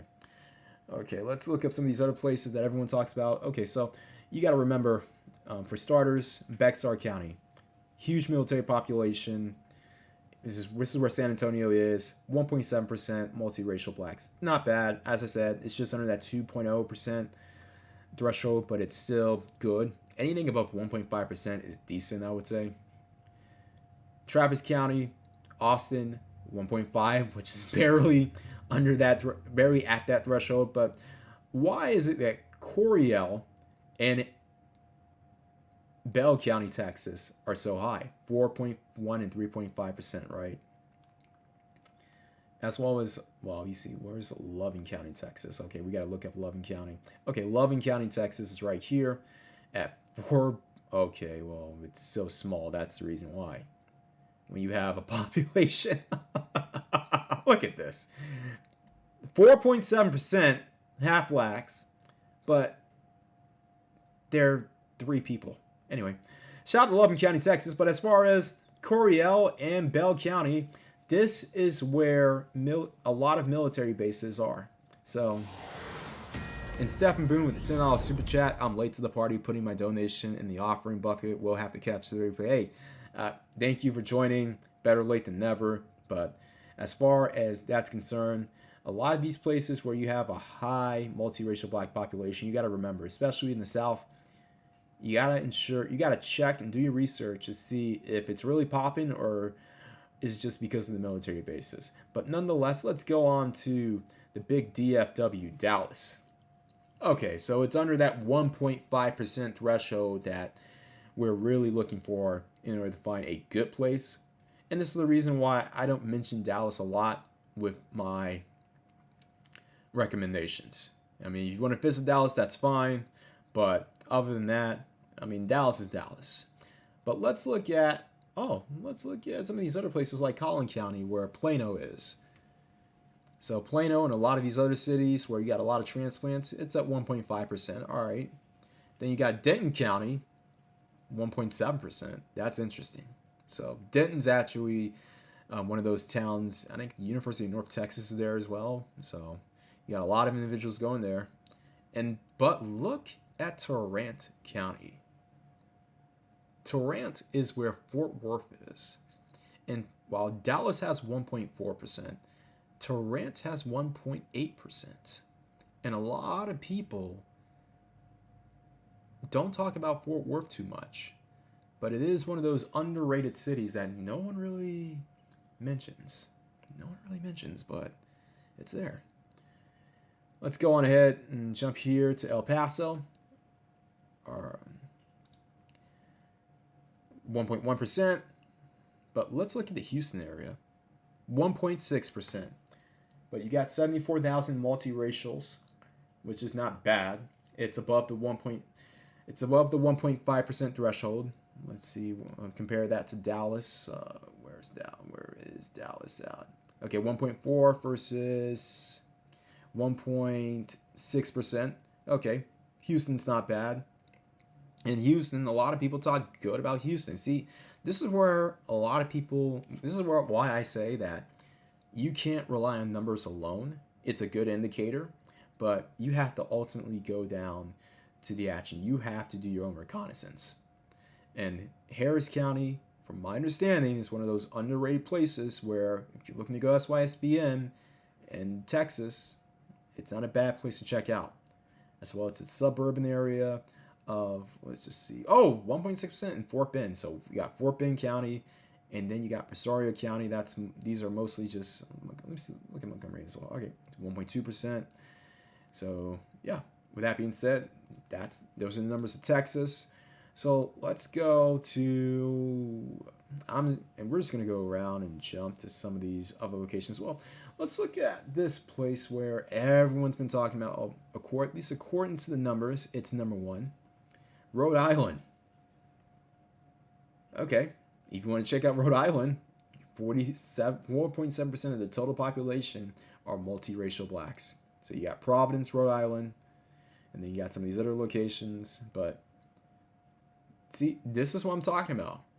If you're one of these guys who is an average Joe making 40 to 50K, just like I stated about Albuquerque, Providence might be one of those other locations you may want to check out if you're planning on doing the lateral transfer and if you're trying to just get your feet up, or if you don't care on being a high-value male or high-value man, then if you want to chill in Providence, and hey, go for it.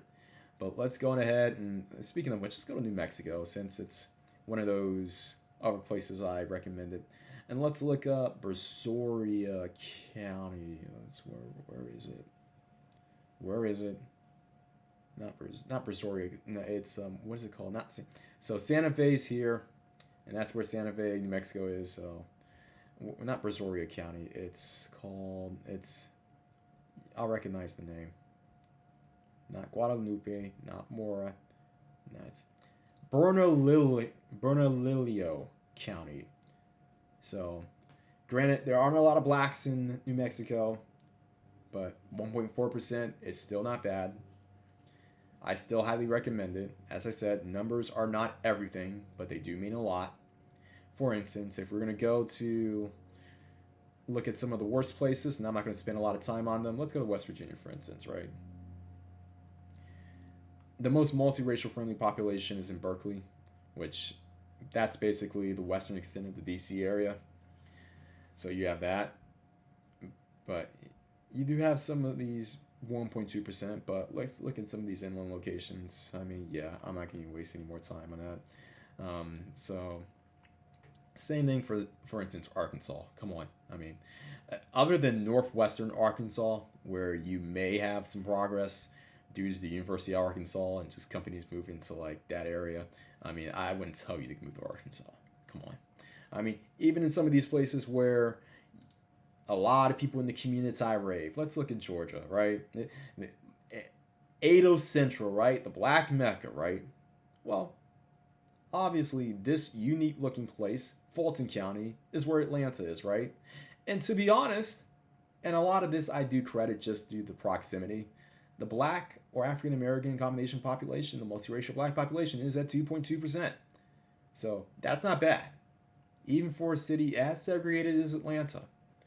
But if we want to look at the numbers, the real numbers, let's look at Clayton County, which is 2.8. Okay. Henry County, 2.9. Oh, that's not bad, 2.9%. DeKalb County is 2.4. But we have Gwinnett County at 2.6. Cobb County at 2.5. Douglas County, at 3%. So, as far as that's concerned, you do got some numbers.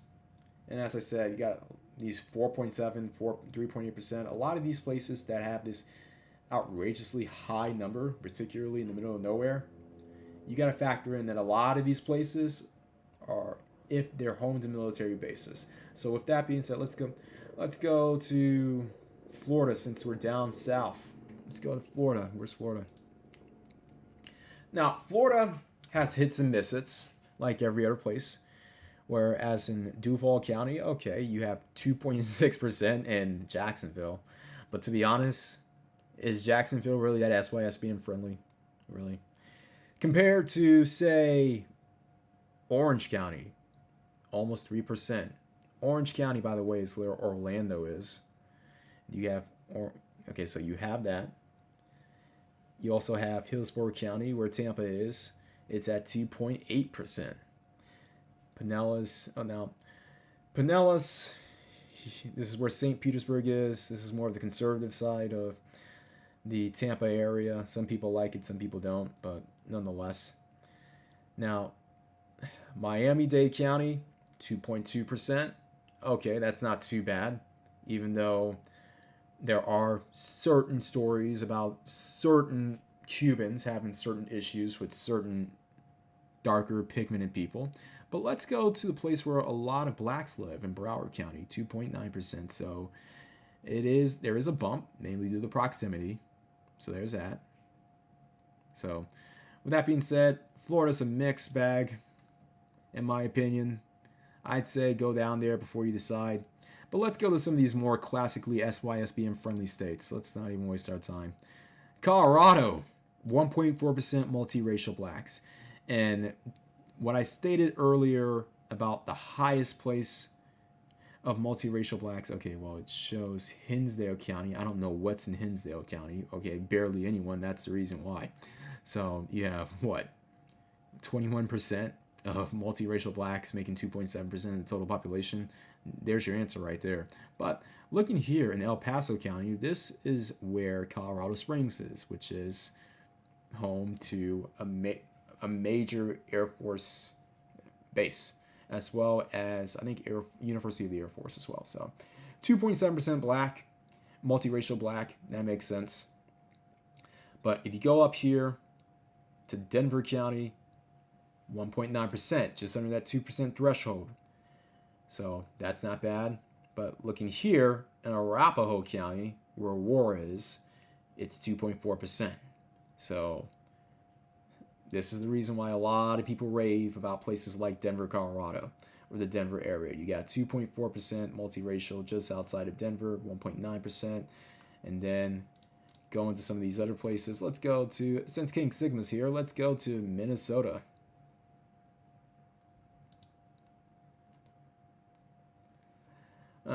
We will just look the rest of these places for Hennepin County. Hennepin and, Minneapolis, 2.2%.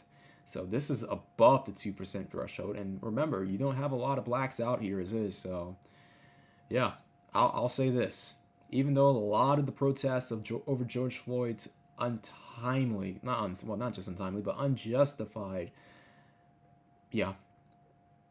even though a lot of it in America, in my opinion, was disingenuous, a lot of what we saw in Minneapolis, minus the lootings, minus the violent stuff, I'm talking about the peaceful protesters, a lot of that was genuine, in my opinion. And this is the reason why. 2.2% multiracial black Americans. So you have a lot of people who are vested in making sure that multiracials are treated well. Ramsey County, 2.3%. This is where St. Paul is, which is actually the capital of Minnesota. So the Minneapolis-St. Paul area. Shout out to SoTV4. Shout out to King Sigma. I see the reason why they are not moving anywhere anytime soon. Hell, their kids might be part of this. Wink, wink. So with that being said, heck, even out here you have 1.7%. You have 1.9% here. Sheesh. In Dakota County. Okay, so with that being said, let's go ahead and see if we've touched all the places where we're going to go to. Let's go. Okay, so there's that. Let's go to North Carolina. North Carolina is one of the, actually, before that, let's go to the Northeast. Let's go to the Northeast. I know, everyone. Oh, look at this. Look at this. Look at this. Look at what's number one. Look at what's number one. Yo, it's the Bronx. It's the Bronx, boy. Yeah, boy, the Bronx. All right. The Bronx is all sorts of mixed up in more ways than one. I've been to the Bronx. I've been to New York. I've been throughout all boroughs of New York for various reasons. And let me tell you something about the Bronx. The Bronx doesn't care. The Bronx is going to do what the Bronx does. And obviously right here, half blacks, multiracial blacks make up 6.4% of the Bronx's total population. Now with that being said, New York City, New York City is what's leading that. And in my personal opinion, a lot of the blacks, of the half blacks out in the Bronx and in New York in general. Oh, dude, if I was a Pookie, and if I had to be in the Bay Area, I told you I'd be in Oakland. I'd be in Oakland. Dude, if I was, you know me, right? There's already a Xanatos who's a Pookie, right? Pop quiz, guys, all you who are watching. I'm going to shout out the first person, and it's a content creator, by the way. Now, if XanatosClutch was a Pookie, he would basically be like this content creator who is popular within the space, in the manosphere space. Even though I'm not a part of it, but I'm not saying that I'm not an ally of it, or I don't support most of the people in it. But there is one YouTuber that, if I was a Pookie, if I was a street cat, because I'm not going to even talk trash about him. He's a good YouTuber, good content creator. I'll give you one clue on who that street cat is if I was a quote-unquote Pookie. German Shepherds. But in the meantime, I'll let you all guess who that person is. If I was a Pookie, quote-unquote, who would I be? But I'll tell you this. If I was a Pookie, look, the Bronx, 6.4% biracial blacks in the Bronx. You can, and yes, a lot of that is driven by blacks and Latinas getting together. No. I didn't say I was a Pookie. If I was a Pookie, which YouTube content creator would I resemble? If Smokehouse has it right, Minister Jap. There you go, Minister. Shout out Minister Jap, the minister. Minister Jap in the building, which is why. Oh, we gotta talk about Minister Jap in a second. But before we do that, let's go to these statistics. Bronx 6.4% multiracial blacks. Manhattan 3.3, not bad, but still, I mean, all that diversity you got in New York, you can do a lot better. I mean, freaking all right, we aren't even talking. Well, actually, Staten Island has 2%. Even though, let's just be honest, a lot of Staten Island was built on a certain group of individuals wanting to get away from other groups of people. But like Brooklyn's 3.7%. Queens, I'm surprised Queens is less than Brooklyn. Okay, that's interesting. Anyway, the Bronx, 1.6% in Staten Island. Okay, there's that. Yeah, 2.5% in Westchester. All right, cool. And then, all right, well, let's just check out some of these other locations. I believe Monroe is where... No, Erie County is where Buffalo, Erie, and Niagara. This is the Buffalo area, so you got that. 1.8, 2.2. Okay, 2.5 in Monroe County. I don't know what that is. Maybe that's a college town. And then you got some of these other locations. All right, let's just go to Connecticut since we're here. Just check that out right quick. Okay, we got 1.9%, 2.5%. Okay, this is cool. New Jersey. Let's go to Jersey. Hey, shout out to the Kings of. Shout out to the new Sopranos remake. I need to catch that new Sopranos remake. Any of you who've seen that new Sopranos remake, let me know how it is. But let's check out some of these locations. 2.5% Union County, 3.4% in Essex County. All right, Hudson County 2.7 now. 3.4%. That's interesting that the number there is high because there is this one place in New Jersey that has been known to be very interracial friendly. And I want to say, where is that place? What's that town called in New Jersey? I mean, anyway, it's in Essex County. I'll tell you guys about it if I can come up with it, but it's going to sting me throughout the rest of the show. Anyway, let's go down 95 to the Philadelphia suburbs. Camden County 2.6, Burlington 2.7. The list goes on.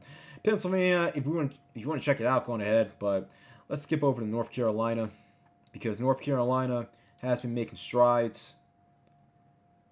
In which, as you can see here, let's go to if we can find. All right, Wake County is, I believe, Durham, and that's 2%. All right, so, all right, Wake.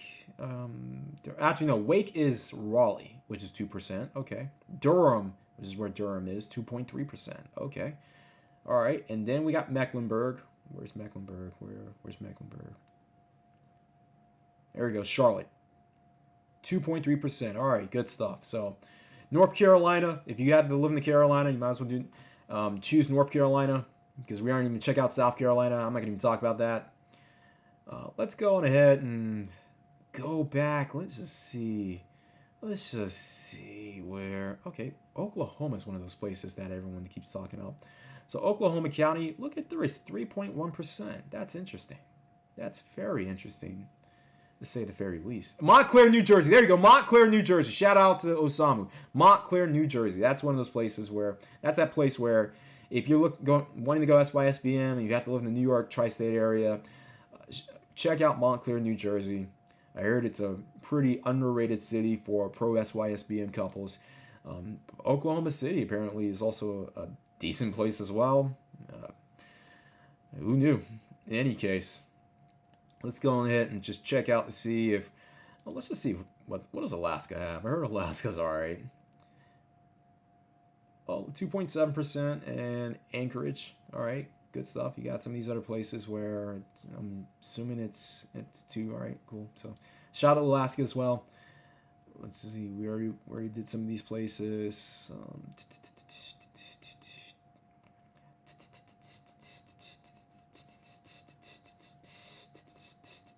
Oh, we're going to save Nevada for last. Oh, trust me, we're going to save that for the last. Okay, let's check out Oregon. And there's only one place we're going to check out here. It's Multnomah County, where Portland is 2.1%. And then the list goes down, the numbers go down, but 2.1% in Oregon, still not too bad. Granted, I will say this about Oregon. The women will choose, but the look scale, the kind of women who choose, or the kind of women that are there in Oregon, yeah, there's gonna be a lot left to be desired. I'm just gonna say that. So, if you have low standards, I'm just saying. Oh, let's go on ahead and check out. Let's check out where I used to live. And as obviously the only place in civilization that it's worth me checking out. Oh, 1%. All right, good job. Good job. Good job, Salt Lake. You've reached 1% multiracial blacks. But let's look at the total black population in Salt Lake. So you were telling me that in Salt Lake alone, the multiracial blacks are like half of the black population. Or actually, excuse me, 2% blacks, 1% multiracial blacks. Oh, man. Oh, there you go. There you go. All right, shout out to Utah. But last but not least, anyone else with any other recommendations? Let me look at the chat. Yeah, shout out to all of you. Shout out to Denver. We did look up Honolulu. Okay, blacks are too, obviously. Yeah. Okay, so yeah, we looked up Honolulu earlier, and it's pretty solid. It's pretty solid. It's probably the number one place I would recommend out of all of the United States, if we count the places that aren't part of the 48 contiguous states. Oh, South Dakota and Nebraska. Okay, we haven't checked out those areas, so we may fly over South Dakota and Nebraska, no pun intended, before we get down to the place that I really want to show you guys. Oh yeah, so yeah, let's go back to the Bronx, or New York, where Jewish women date black men. You know, I've heard of that too. And you know what? During my time in college, a lot of the chicks I got with who were from the tri-state area, a lot of the WWs I got with, I would say a disproportionate amount of them were of the Jewish culture, faith, or the Jewish culture at the very least. I'm not sure how much they were practicing, but Washington Heights, I seen it going. Yeah. Shout out to my Pookie alter ego, Minister Jap. Shout out to German Shepherds. Yeah, communitized done. All right, man. Yeah, I've heard about Staten Island. Yeah, you live in South Florida and you really see. You know what? I'm not surprised. Hey, you got to go down there. Durham's good. Okay, let me see. All right, so shout out to that. Tennessee, so Oregon. Yeah, Oregon has the BBWs, unfortunately. Oregon is a pro body positivity state, unfortunately. So if you want to have fun with that, I mean, let's go to South Dakota and Nebraska right quick. South Dakota, everyone's talking about South Dakota and Nebraska. We're not going to South Carolina, don't worry. All right, I don't know where is where in South Dakota. I don't know where. So we're just going to look at some of the random counties. 1% multiracial, 1.3% multiracial here. Okay, 1.1%. Okay, so it's not bad for South Dakota. I'll give you that. If you can reach places where they have a 1% multiracial black population in South Dakota, I think you're good. As well as Nebraska. Although I heard that Lincoln, Nebraska is pretty segregated, and I think this is where Lincoln is. You still have 2.1% of individuals who are multiracial black. So shout out to them. Well, I guess Lincoln. I don't know. Is it Lincoln, Nebraska, or is it Omaha? It's Omaha that's the segregated place. Lincoln is where the University of Nebraska is. I don't know where Lincoln is. I can't. But you do have Lancaster County at 2.0% multiracial black. You have some of these other places. So, yeah. So, with that being said, check out Nebraska if you have the time to do so. I'll make sure to make my rounds around there. You know, do you really want to check out Louisiana? You know what? Hell, let's do that. Just right quick. We're just gonna do a flyover. Oh yeah, somebody said Tennessee as well, so let's do Tennessee first.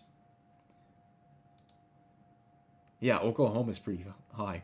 Fargo's North Dakota, by the way. You can check out North Dakota as well. But okay, so the two places of interest is Shelby at 1 point, which is where Memphis is. That's 1.7% multiracial. And then where is Nashville? Where is Nashville? I know it's in the center. Okay, so Nashville. Maybe we just do this. I'm not sure if... No. Cumberland County? I think it is Cumberland County. Maybe it is Cumberland County. No, it's not Cumberland County. Let me see. Damn, where is Nashville? You guys gotta help me. Whoever said... Davidson's Nashville. Alright, cool. So, multiracial blacks in Davidson County. All right, they represent 1.8% of the population, so that's actually not bad. That's actually not bad. For Davidson County, for Tennessee, okay.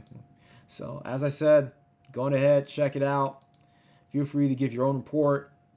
North Dakota. Whoever said North Dakota? You guys are crazy. Well, I mean, granted, eventually I'll make my way to North Dakota. Fargo, I think it's one of these places. It's either Cass or it's in Grand Forks. Okay, so let's look up. So it's 1.2% and 1.3%. All right, here we go. Where are the numbers? Here we go, 1.3%. All right, so I think it's Cass County where Fargo is. So with that being said, as I said, any place that is above 1% multiracial blacks in Fargo and North Dakota, I think you'll be all right. But Louisiana, on the other hand... Okay, so you have Orleans. Whoa, look at that. 2.8% multiracial. Shout out to one master teacher who is himself a Creole. Shout out to him. An SYSBM ally, as is I. Another light-skinned supremacist brother, as is I, and as is a lot of you, or a lot of yours kids or grandkids who are watching this. So shout out to Orleans Parish. Now, New Orleans itself is very segregated. It's a fun city. It's one of those places where it's like the opposite of, say, Houston or San Antonio. New Orleans is great to visit, but not so great to live in. Versus, say, like, for instance, Houston, San Antonio, Albuquerque, Rhode Island, Providence. I mean, it's great to live in. You have a cheap living in there, but as far as visiting, maybe. So, with that being said, hold on. Let me answer.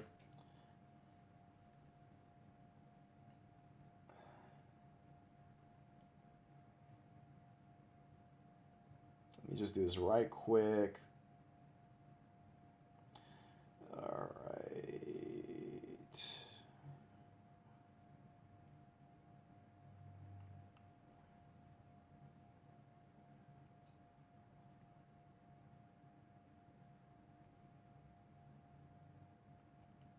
Just sorry for the white noise. Sorry for the pause. Let's just do that right quick. Let me just take care of this. All right. So, all of you who have been waiting. Oh, yeah, it's one of the highest rates. Well, you know what? Before we get to Delaware, and let's just go back to the United States rates. Let's go back to... Well, actually, let's go back to the nation because... It did mention some weird, quirky places like Delaware being one of the highest rates in Massachusetts. Okay, Massachusetts. Okay, so, yeah, let's go to Delaware. Okay, not like that.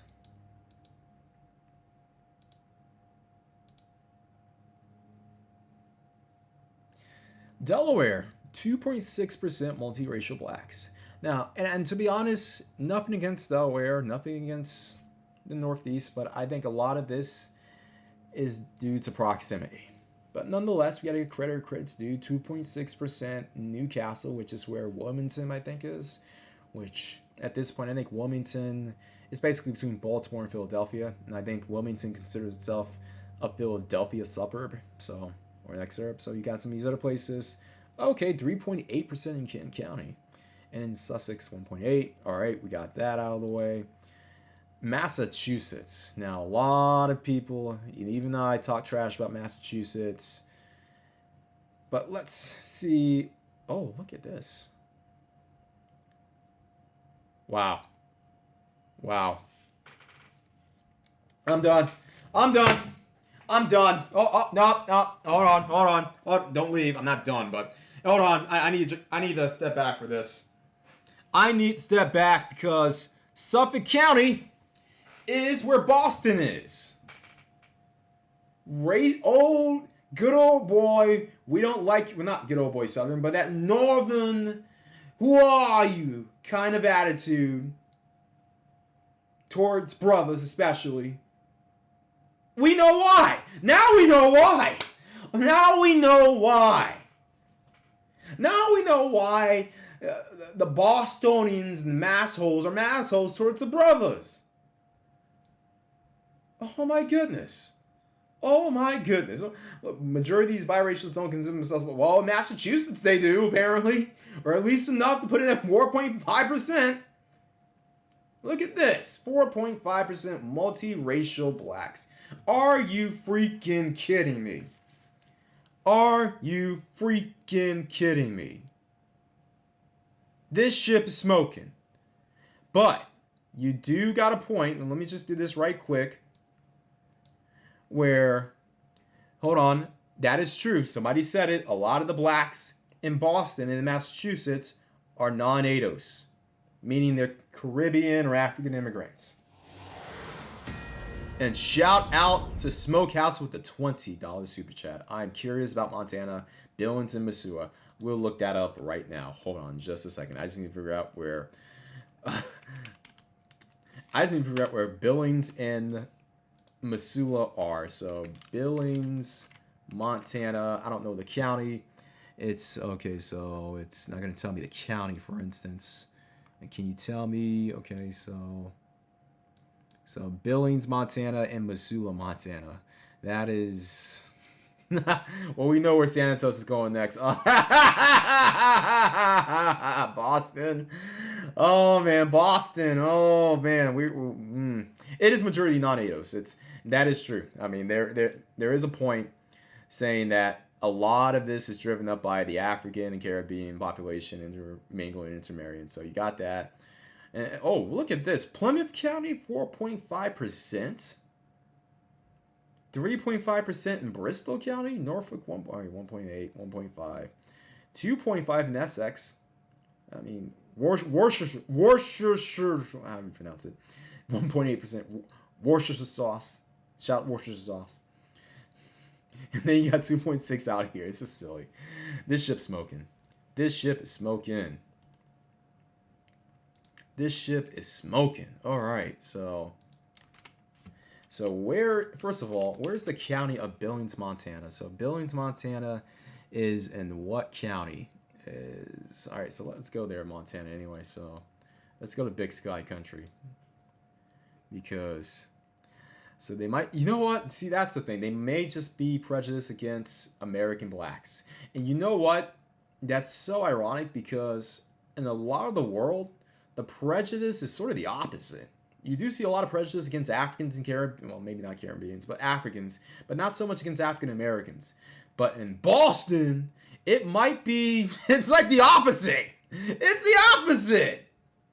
It's the opposite. Shout out to Boston. Hey, look. It was good while it lasted, but even Tom Brady had enough. So what does that say about Boston? Freaking A. All right, so let's go to Montana. Let's go to. We need to find Billings, Montana, on this map. All right, so Billings, Montana. It's okay. It's not. It's Yellowstone County. It's in Yellowstone County. Oh, there's your answer, Smokehouse, 1%. It's although you have 7% multiracial whites for what it's worth, but 1% multiracial blacks. So you got Billings, Montana, and Missoula. I think it was the other one. Missoula, Montana. It's in the county seat. It is the county seat of Missoula County, which is in the western part. Yeah, we got. Let's look in the. All right, Missoula County, 0.8%. Okay. All right, so Billings County, so 0.8% for Billings, and then Yellowstone County, Yellowstone County Billings is 1.0%. Missoula County, Missoula, is 0.8%. So, but check out these other places. Meager County, 1.2%. Cascade, 1.1. Yellowstone, we already went through there, 1.0. Golden Valley, 1.7. Okay, that's interesting. 1.8 in Treasure County. But then again, 14 people. 14 people once again in Golden Valley. Petroleum County, Montana, 1.0 bits. You only have 5 people. All right, so yeah, and I heard the same thing with Miami. They made with the non-ADOS versus ADOS that they shriek towards ADOS blacks more than non-ADOS. I mean, but yeah, you know what? So with that being said, all right, so they're not just this anti-BM. You know, you may be right about that. You may be right. All right, you gotta accept Latvia. Oh, Mike Fletcher. Mike Fletcher. Hold on, I'm putting that on my list. Latvia. He's cooking me for not going to Latvia. Hold on, Mike Fletcher. I see you. Don't say. Hold on, right quick. I'm putting that on my list. Hold on, right there. In Latvia. Yeah, man, I'm about to tell me to piss or get off the pot when it comes to Latvia. You know what? I might just do that. And you know what? I'm not going to tell you why I can do that right now if I could. I'm not going to give away my medical information, but you know what? Yeah, all right, okay, all right. You all want to cook me not going to Latvia, all right. All right, cool. Other than that, let me see. Montana has more land than people. I'm not surprised. And look, if you can get a 1% population in Yellowstone County, I think you're multiracial blacks. I think you're good. I think you're good. I think you're good. But as I said, one last place we're going to do for the night because, oh yeah, football's on. Freaking NFL football's on. Oh, before we do that, I know this has lingered on for a long time. Well, actually, let's go ahead and go check out these Vermonts and other areas. Okay, 1.1%, 1.0%. Okay, 1.1. New Hampshire. Let's see what New Hampshire has. Okay, so you have 1.3. Okay, 1.3, 1.1. And then Maine. Let's check out Maine. These aren't the final places I'm going to check out, but let's look up Maine. All right. So this must be okay. 1.2. So where is Portland, Maine? I think it's Cumberland County. Okay, 0.9%. Okay, well, granted, I mean, there are so few of us up there. So the last place I'm going to go for the night, unless there are any other requests,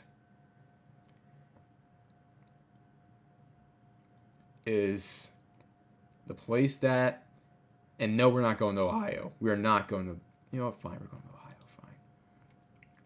What's in Ohio? What's in Ohio? What's in Rust Belt, Ohio? All right, so let's look. Oh, look at here. That is Erie. Where is Cleveland's in Erie County, right? It's in Erie County, right? No, that's not Erie County. No, it's not. It's something called Cuyahoga. There you go. 2.2%. Okay. 2.2%. 2.5% is in the suburb. Okay. 2.2% in the Cleveland city and area. So there's that. I think Franklin County, 2.8%. Oh. And then what about Hamilton County? 2.3%. So the numbers are not that bad in Cleveland and Ohio, or at least in the major cities. And shout out to Hakeem Andrews with a $5 super chat. To be perfectly honest, with all the respect, you're only going to see BMs with Hispanic and Caucasian women for the most part just being on. Hey, look, In this country, I'm not going to argue with you there.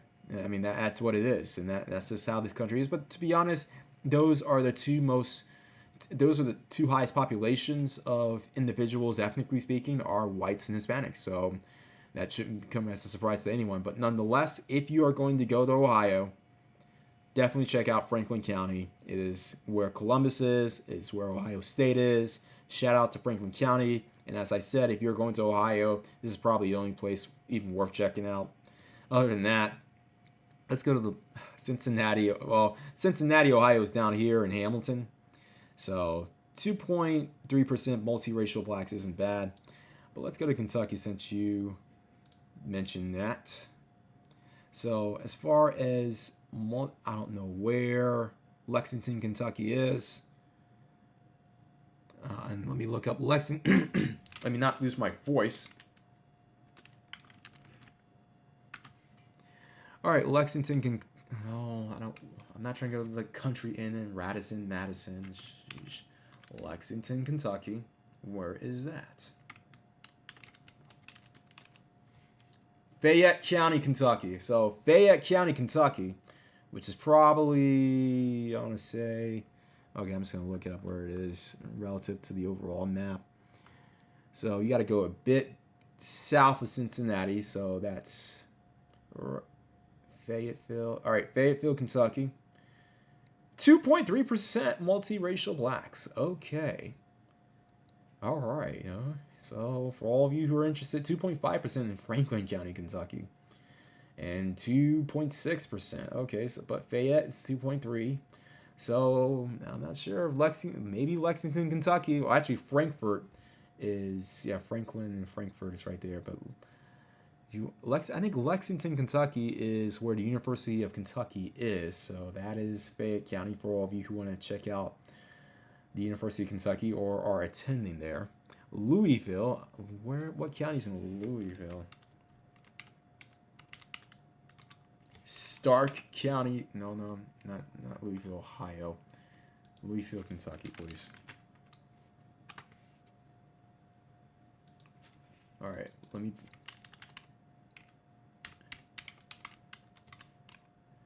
Jefferson County, Kentucky. Okay, so and it's right beside the Ohio River, right here. 2.3% multiracial. So for all of you who are interested in Kentucky, then as I said, it doesn't have the best reputation on the surface, but I've never been there, honestly. I need to check out the place, just see if the fried chicken is as good as everyone says it is, and and the bourbon is as good as it is as well. So, but the last day I want to go and show all of you, you guessed it, it's a state that a lot of people are moving to. And that is, and this might be a state that I end up moving to when it's all said and done. If I ever get that crypto retirement or just enough money to be location independent, where would I base my headquarters in? This might be one of those places. So, all of you know, the state of Nevada has basically received a lot of people from the state of California. And with that, it's always been a mixed place. But especially in this decade, it seems like a lot of the people who are truly progressive or who were progressive in California ended up moving here. I'm not talking about the liberal progressives, but I'm talking about the progressive in the way that we care for. Wink, wink. So, looking up here, Carson City, as a matter of fact. So you have Carson here. Okay, it's not that much, but I didn't expect that. But Reno, which is in Washoe County, 1.3%. All right, you got that. However, if you go down here to Clark County, look at that. And we aren't talking about a military base. We aren't talking about a small city. We aren't talking about a place where you have blacks and whites living right beside each other for centuries on end. We're talking about a place where we haven't seen a lot of production until, in general, just forget about race, but we don't. Not a lot of people lived in Vegas until maybe what, the mid 20th century, when AC was invented. But for a size, for the size that is the Las Vegas metropolitan area, which is mainly in Clark County, 2.7% of your individuals are multiracial blacks. That's impressive. Now, I will say that Sacramento does have more. It had more. You had places like Tacoma, Washington having, I think, just as much, as a matter of fact. And you have places in the East Coast having more, mainly due to proximity. But this is probably the most impressive out of all the numbers. This is probably, out of all the places in the contiguous United States, other than Seattle and a couple of other places, this is probably one of those places where if you were truly wanting to raise a multiracial kid, multiracial children, in a colorblind society, and where the dominant society of said metropolitan area won't make it a hassle for you to marry someone outside your race, no matter what the combination is, I'd say Las Vegas is one of those locations. It truly is. It's good because it's a tourist, and it's a good because it's a tourist city, party mentality. If you're trying to not date seriously as well, so you have the combination of it being a tourist city, a friendly tourist city. So for those who want to casually date, do that. It also has places like Summerlin and Henderson where you can raise a family and don't need a lot of money in order to afford a house.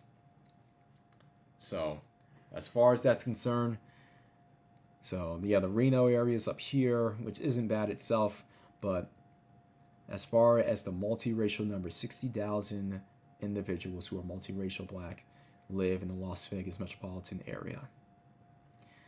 That 60,652 means, yes, there is 60K multiracial blacks in the Las Vegas metropolitan area alone.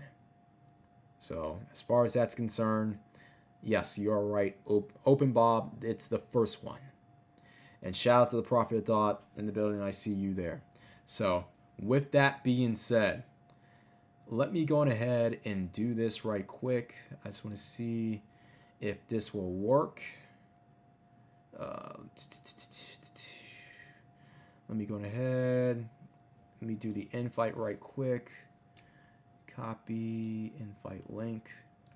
So I'm going to open the Zoom room right quick. And if anyone wants to join, feel free to do so.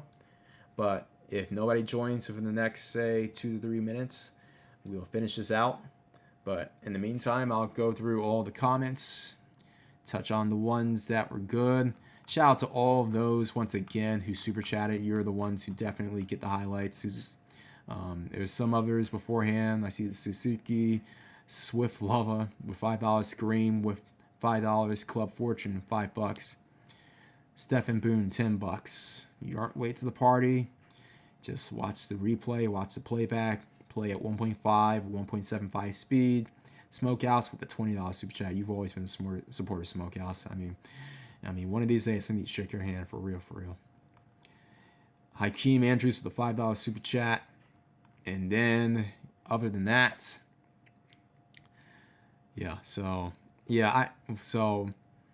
I heard Reno has actually changed a lot. I heard Reno has its past, but whenever I go there, I don't sense it.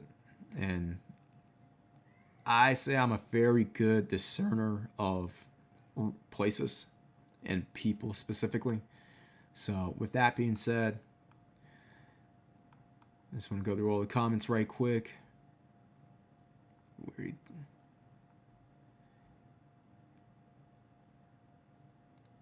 All right, so with that being said, I see you all here. Oh, yeah, let me go ahead and admit King Sigma here right quick. Let me do that right quick. I figured he'd be the one to join, so shout out to King Sigma. You're in the building, and if you want to impart us with your analysis, then feel free to do so. All right, while he sets up his mic, shout out to all of you who have been watching so far. I know this has been going on for the better part of 2 hours. I didn't mean for it to go this long. But this is the reality that we have. Let's go to the nation right quick. This is the reality that we have when it comes to multiracial individuals. So as you can see here, the U.S. states that tops it out include Rhode Island, Washington, D.C., New York, Can Delaware, you hear me? Maryland, Massachusetts. And yes, I can hear you, King Sigma. Can you hear me? Can you hear me? Hold on, let me do this. Yes, I can hear you, King Sigma. Can you hear me? Yeah, you guys like using Zoom, man. You stop using StreamYards? Um, Problem is with StreamYard, StreamYard does its own stream versus Zoom. I can have an audio version of you on here without having to do an entire stream. Or, So, yeah, because I guess like with StreamYards, like I can talk to you and I can see the other people. Like right now, right. can the audience hear me? Yeah. If I can hear you, then the audience can hear you. That's how it Oh, works. okay, So, okay, cool. Yeah, because like with Zoom, I use it for work, so I be having to be careful. You know what I'm saying? Because I use Zoom for work, and I have to make sure that those two lines don't cross with like my social media and my work. So I have to be careful because Zoom is it acts weird sometimes. Like sometimes it'll automatically sign me in for my work account. yes, it does that. It absolutely does that. It's the same way for me. I have to use Zoom sometimes for my work. But yeah, I make sure every single time I log into Zoom that it that I'm logged off, honestly, because it'll do that sometimes. Even if you log off and you go into a meeting, it'll show either your this name or your actual name. So you want to be careful Yeah, when it comes to that. yeah, I had that happen to me a couple times. I'm like, exit, exit, exit. Because it happened to me one time. I was having a work meeting and it signed me in for my man. I was pushing the exit button so many times, man, to get up out of there before Oh anyone. yeah. But yeah, so okay, we could just chop it up because I can't see the audience while I'm talking to you, so I don't know what's going on. But just in regards to like a lot of the cities that you were showing, I heard you use the term the Sisbum Confederacy. Yes. System conspiracy. We gonna have to have like a whole stream on that one, bro. Like we gonna have to do a stream on that term alone. So keep that, one on the calendar as well. But me having just gotten back 2 weeks ago from out there in that Pacific Northwest, it was my first visit out there. I think I have such a unique perspective on things. Only regret that I have is that I was only out there for like 10 days. And I feel like with Seattle and Portland, you gotta do 2 weeks minimum. Yes. But the next trip when I go out there, I'll do Vancouver as well. So the next time in the Pacific Northwest will be Vancouver, Seattle, and Portland again. But my next West Coast trip will actually be the Southwest. So I'll be hitting up Denver, Phoenix, Albuquerque, and Vegas. And Denver got a lot of high remarks from people that lived on the Pacific Northwest. Like when I talked to people in Seattle, and I was telling like, I'm just kind of just traveling out here from the Midwest. Many people told me that they liked Denver. So I'm a person that believes when I hear word of mouth and I'm on the street level, I tend to believe that. So Denver gets a good reputation out there. So I'm really looking forward to that trip. But brothers really don't have a clue that that whole Southwest area is wide open to black men with their stuff together. And I mean, let me be clear, with their stuff together. Right. Those are not places that you want to go if you're on like some degenerate behavior, some low level type of behavior. Any kind of city that's like pretty much in the Midwest, any city you go to as a black man that's dominated by whites, Right. you have that low class mentality, you're gonna lose. Because out here in the Midwest, it's finished. Like if you're a black dude that don't have like education out here, if you don't have your money right, you really can't survive in any of the major Midwestern cities, especially not Wisconsin or Minnesota. It's just not gonna happen for you because it's too many white people out here, and they brought in so many immigrants over the last 2 decades that you're just in a whole different competitive environment in 2021 than even just I mean like in the year 2000 because I had like a lot of my older uncles and aunts and things like that that lived in the upper Midwest all their lives, but now as they retire they're all having to move south because it's just the gentrification has kicked in so heavy out here and then with the influx of immigrants. So before you just really had blacks and whites, so yeah, it was like 95% white out here in the Midwest, and then it was black. But now you have this added 20% of mixture that are not white and black. So Latinos, Asians, African immigrants that have really their population has boomed over the last 2 decades. So now, as millennials and zennials into their peak years of their adulthood, they're finding that the environment that they're in is nothing like that of their grandparents. You know what I'm saying? Right. So when you go out to the Pacific Northwest, you see the same exact thing. That's what blew me away. Like the only difference was that the terrain and the natural backgrounds, you know, the trees, the ocean, the mountains, that was the only difference to me. Out here we have like the plains. It's very flat land for the most part out here in the Midwest. So besides that, culturally, if you're coming from like Minneapolis, Milwaukee, Madison, or cities like that, it's really no difference when you hit like Seattle, Portland, and Vancouver. It's the same kind of vibe. You just have to be a very competitive black man. But if you're just like on some low level type stuff, you don't got your stuff together, you got that homosexual mentality, just don't even go out there, bro. Just go south. My recommendation would be for you, if that's your mentality, go to Atlanta, go to the south, because you're just gonna end up locked up in any other place in the country right now. I'm telling you that straight up. Yeah, and you're just gonna make it harder for the black men with their stuff together to maintain a good reputation. Because I mean that's the thing when it comes to California. And I'm just gonna say this: I'm not excusing any of the, how should I say this, the limousine liberal covert racism that I've experienced in California, but Hmm.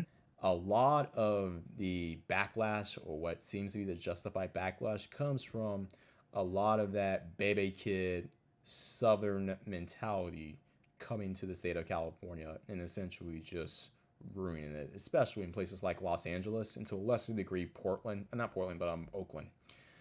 But yeah, I mean, I think that's part of the reason why black people, it's done for blacks in California, honestly. I'm surprised that you have Sacramento and San Diego still being viable places for blacks. I mean, And that that's seems like my next place though. Like when I think of a home base, because I got to get out of the Midwest. Like I've reached my ceiling in the Midwest. You know, right, my family's been here. My grandparents moved from the South back in like the late '60s, early '70s, right. and all my family has left the Midwest now. But they're either going back south in their old age or moving those place. And for me, I've done everything I can do out here. You know, I graduated from the best university in my state. I've worked in the top corporation in my state. In the last 6 years, I've worked in government. So I've tapped out here. And as far as like the women out here, I know there's 6 degrees of separation in my city for me now. Any woman I deal with, I'm gonna have dealt with someone she knows at this point as well.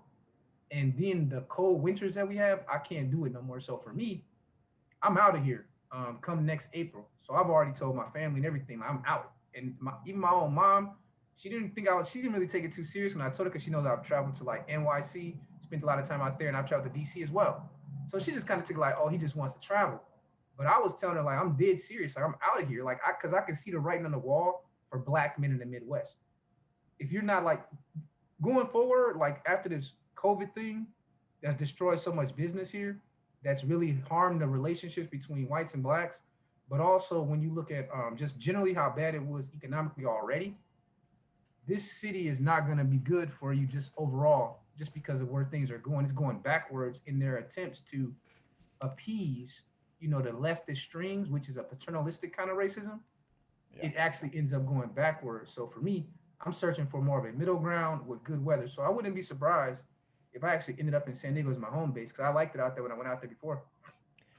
Yeah, and to be honest, with my career field, and before I get to my explanation, shout out to Suo 1987 with the $5 super chat. He said, "I noticed that the Pacific Northwest and the Southwest states are lacking in pookies due to the expensive costs, which is good for us thinking as system SYSBM black men. First impressions matter, and that is so true because that is, in my opinion, the reason why I had such a decent experience, at least in Salt Lake. In Salt Lake, when I say Salt Lake, I say Salt Lake City and Salt Lake County. To a lesser degree, the suburbs of Utah, like the Provo and Ogden, but even then, particularly in Ogden, you had a lot of the MAGA mentality up there. But interestingly enough, even with that MAGA mentality amongst the adults that I run into occasionally, that didn't matter when it came to the chicks. I was able to easily date women from places like that Ogden area just as easily as I did chicks who lived in, say, like the Provo area and in the Salt Lake area. And to be honest, half of that came from my job, honestly. It wasn't even like the people per se, it was just the job that I worked in. And even Mhm. in some cases, like you had some individuals who would even some who were from that part of the Salt Lake or from the Ogden region, they were like, you know what, nah, look, he works his butt off. Xanatos, you leave him alone. Don't try to set him up or whatever. But even in that case, I think a lot of the lack of the Pookie mentality or the hood mentality, Yeah. the stereotypes that I saw that were in Utah, are, are the reason why I was able to do decent. But even in that case, I mean, it's sort of getting hard in that instance because Mhm. you had, was it just recently, there was a linebacker who played at the University of Utah who, and this was not due to any fault of his own, but he ended up getting murdered at a house party for basically trying to um, basically either break up a fight or trying to get rid of unwanted guests.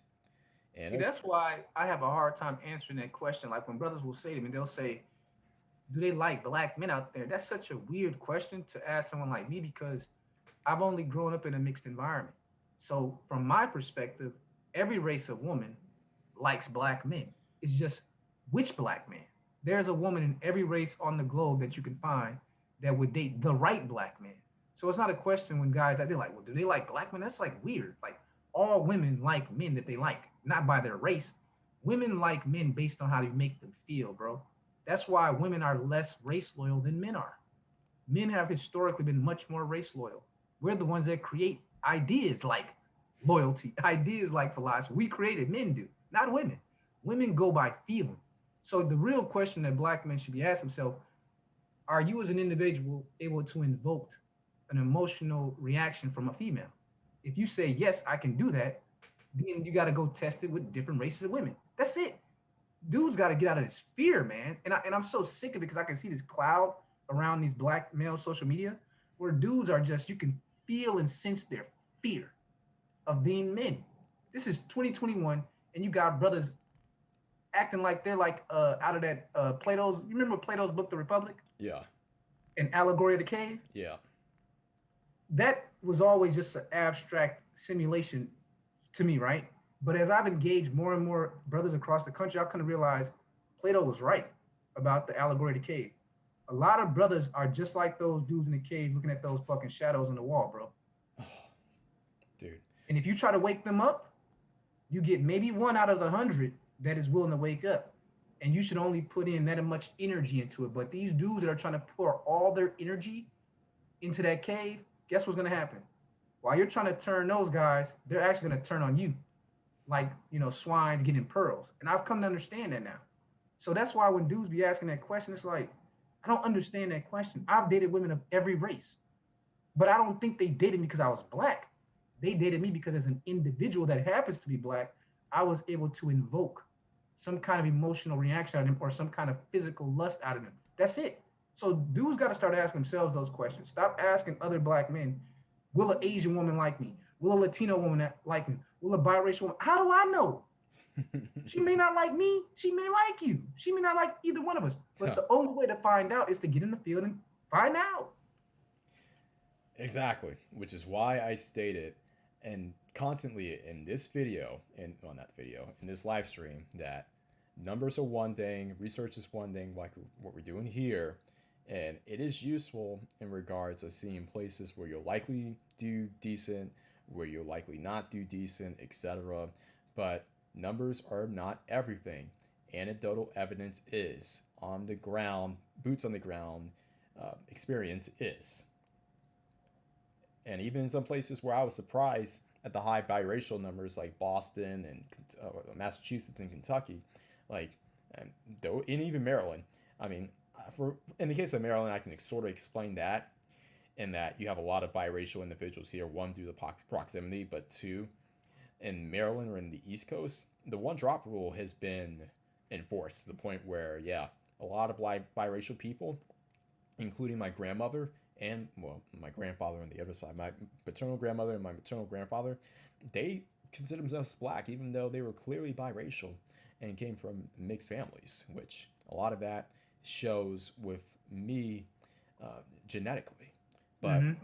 we had to live under the guise of, or under the assumption of being black because of the damn one drop rule, which is something that I completely abhor because Not particularly because we have to live with being black racially, but culturally speaking, which especially on the East Coast in the DMV, I mean, if Mhm. you were black, at least at that time, you were considered part of the wrong side of the tracks. You dealt with the BS, you dealt with the poverty, you dealt with the pro Pookie and Shanaeism that Marion Barry brought. I mean, and a lot of people who want to praise him, I can say we can debate that in some other video because, quite frankly, a lot of what he promoted was that hood, hood, hoodlum, hood rat, anti-intellectual culture, which not only ravaged DC itself, but it ravaged neighboring counties that I had to deal with. Ravaged the entire generation county.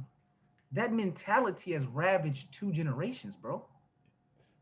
DC is just one city of many, Oh bro. yeah. The same thing you Oh saw yeah. in DC. That mentality, bro, has destroyed black culture. We were given this narcotic of hedonism in the form of hip hop, thug and thought culture, and that started in the '80s, for example. But now we look up in 2021. You were showing the Census 2020 report, right? Yes. But you showed some interesting information on IR dating and all that, but that's not what stood out to me the most about the 20 census report. The biggest thing that stood out to me was the information on Asian Americans. Oh. When you look at the chart in the census, the data, what tripped me out was they broke all the Asians down by like their distinct groups on the census, right? Right. Because we think of it, most of us, when we say Asian, we don't understand that we're talking about distinct groups of like a dozen distinct nationalities, right? So they show like the income. The poorest group of Asians in America in 2020, right, are the Burmese people, and their average income was 48,000. Do you understand how terrifying that should be to the average black person in America, knowing that the lowest income group of Asians are the Burmese at 48,000, meaning their average income is like 6 or 7 thousand more than the average income for black Americans that have been in this nation for 500 years. But then when you look at the chart and go to the highest group, it's Indian Americans at 140,000. Indian Americans in the United States now have an average income of $140,000, bro. The lowest is the Burmese at 48K, the Indian at 150,000. Everyone else is somewhere in between. See, this is the kind of shit that just really gets me, boils my blood when you start sharing this information with people and they're still talking about 1950s era, 1960s civil rights movement. No one cares, bro. You drop the ball, okay? It's like being in a football game and the team that you're playing against is up 60 and you dudes are still talking about the same play that hasn't worked over 20 different tries with the ball. The other teams are just running up the score, and your coach keeps saying to you, we're going to run in pro form right up the middle. We're going to run pro form right off the off tackle, whatever, right? Mm. This is serious business. And being out there in Seattle and Portland last month, I was able to quickly confirm the census data. Mm. Indian women. I've never seen so many good looking Indian women. I met an Indian doctor out there, and it's like her and I had some beer or whatever on first, whatever it's called, Capitol Hill, Right. and we were chopping it up. Very cool, very pretty. But you would have never thought she was a doctor, bro. Just because how chill and cool she was. But she was a doctor, man. Yeah. That's the mentality that they're bringing. They're bringing a competitive mentality. Like, it's not even something they think about. They step into America, they're like, okay, what is the quickest way to get in a title like doctor, scientist, engineer? That's what they're thinking. They're gonna get that, and then they partake in the cultural stuff in America, but they also come in with the mentality that they're gonna grasp that status. They want that status. They want that high income. Period. Indeed. And shout out to Suo1987 once again with the $10 super chat. King Sigma, to be fair, it does depend on the culture of the woman's social environment friend circle. White women might like black men in the deep south, but will get hate there be well will get the hate there or be fearful versus white women liking black men in the southwest and Pacific Northwest. I don't doubt that at all. But what I'm saying is that, black men in the South have been having major success dating white women. Okay, I'll give an example. A lot of women I know out here go out to Texas all the time. And one of the things that cracks me up, they always tell me about how they were surprised to see so many black men with non-black women out there. So I know for a fact that black men are easily getting access to non-black women in these other places because I keep hearing it from women who are from the Midwest and know all about it. Because out here, black women will tell you straight up they don't even think that black men want to be, which is a lie. But because they don't never want to talk about the competition. We all are competing. All of us, we're all competing, man. Period. So these women, they just talk about it from their perspective, but they don't think about the marketplace. Men are gonna go get the most sexiest women they can find with the best attitudes. That's just what it is. Men want sexy women with good attitudes. I know that's hard for a lot of American women to understand, but that's really what it is. And well, it's easy to understand. It's just that a lot of the community just doesn't want to either understand it because they either pretend to or they just don't want black men, particularly thinking black men, to have that sort of femininity. I just think they don't respect black men. I think for too long the United States has seen us as utilities and non-humans at the same time. So men are generally, throughout history, have been considered as expendable and disposable, but respected. With black men, we've been disposable without the respect and also without even humanity. And it's only in the last 2 or 3 decades where black men have become very confident, very outspoken, and taking back control of their image and their narrative. And the internet, no one should feel more blessed by the internet than the American black man for two reasons. One, for the first time, black men can get income out of the system without ever working for white people. That's the big issue. That is huge for black men. No black man should be unaware of the advantages of the internet. And then two, we're now able to control our own messaging all across the black economic strata. Poor black men, middle class black men, rich black men, we're all able to come to the table and say, this is my position, this is my opinion on such and such areas of human activity. But for the first time, black men don't have to go to a corporation to make a dollar. They don't have to go to governments to make a dollar. If they master the tools of IT, cryptos, all these things that are out there, you're gonna get money. Because I've been getting money off the internet even while maintaining a regular job. And what, 12 months, 16 months, I should be able to just say adios to any full-time work the rest of my life if I play my cards right. But it's on me. This internet is like what the 49er gold was to those white men and the Chinese and shit back in the 1840s. And then when those white dudes was going out to the West killing all those Native Americans, the internet is that in 2021. But you got brothers out here arguing about Keisha.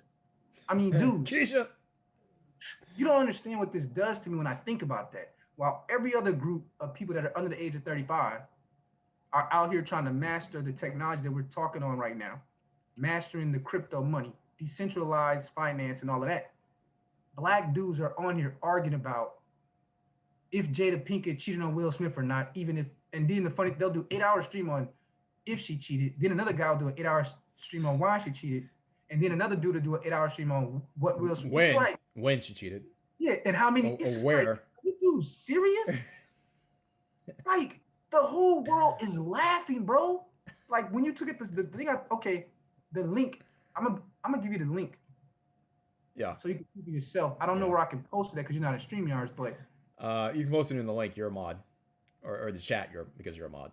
Okay, because I want you to see for yourself, bro. Like, yes, the numbers of what these Asians have managed to do the last 30 years should be studied very deeply by Black folk, because y'all have been fooled. The Asian population jumped from 4% in 1990 to now 8%.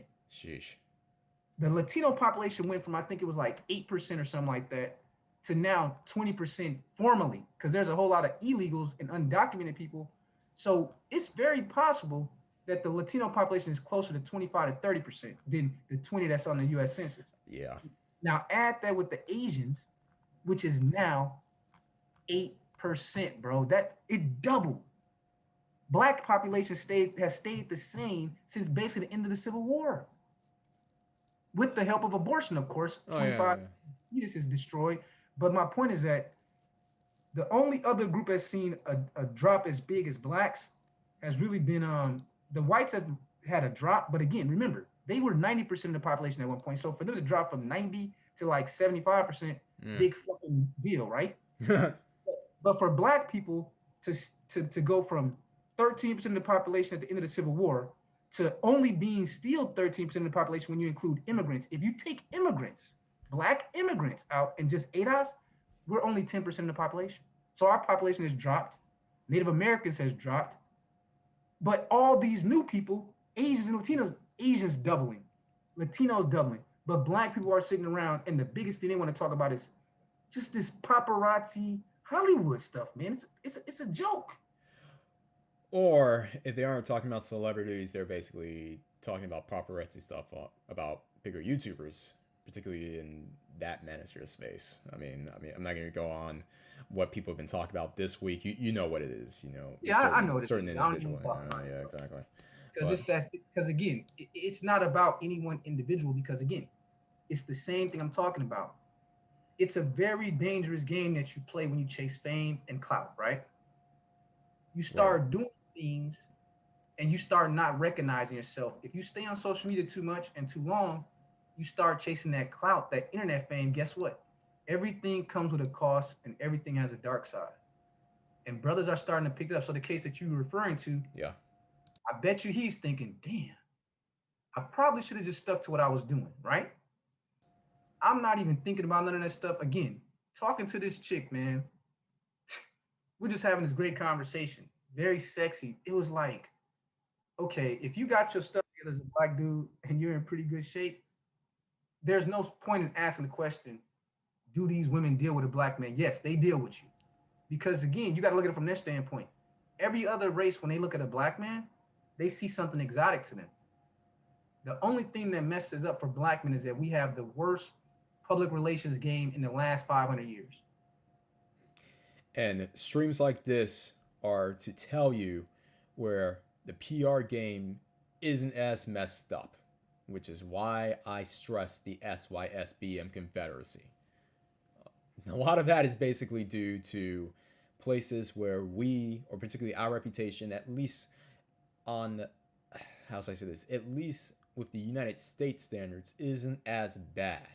Because, yeah, I mean, I can point, everyone says, oh, look at Boston, they have 4% biracial blacks. Well, a lot of them are non natos.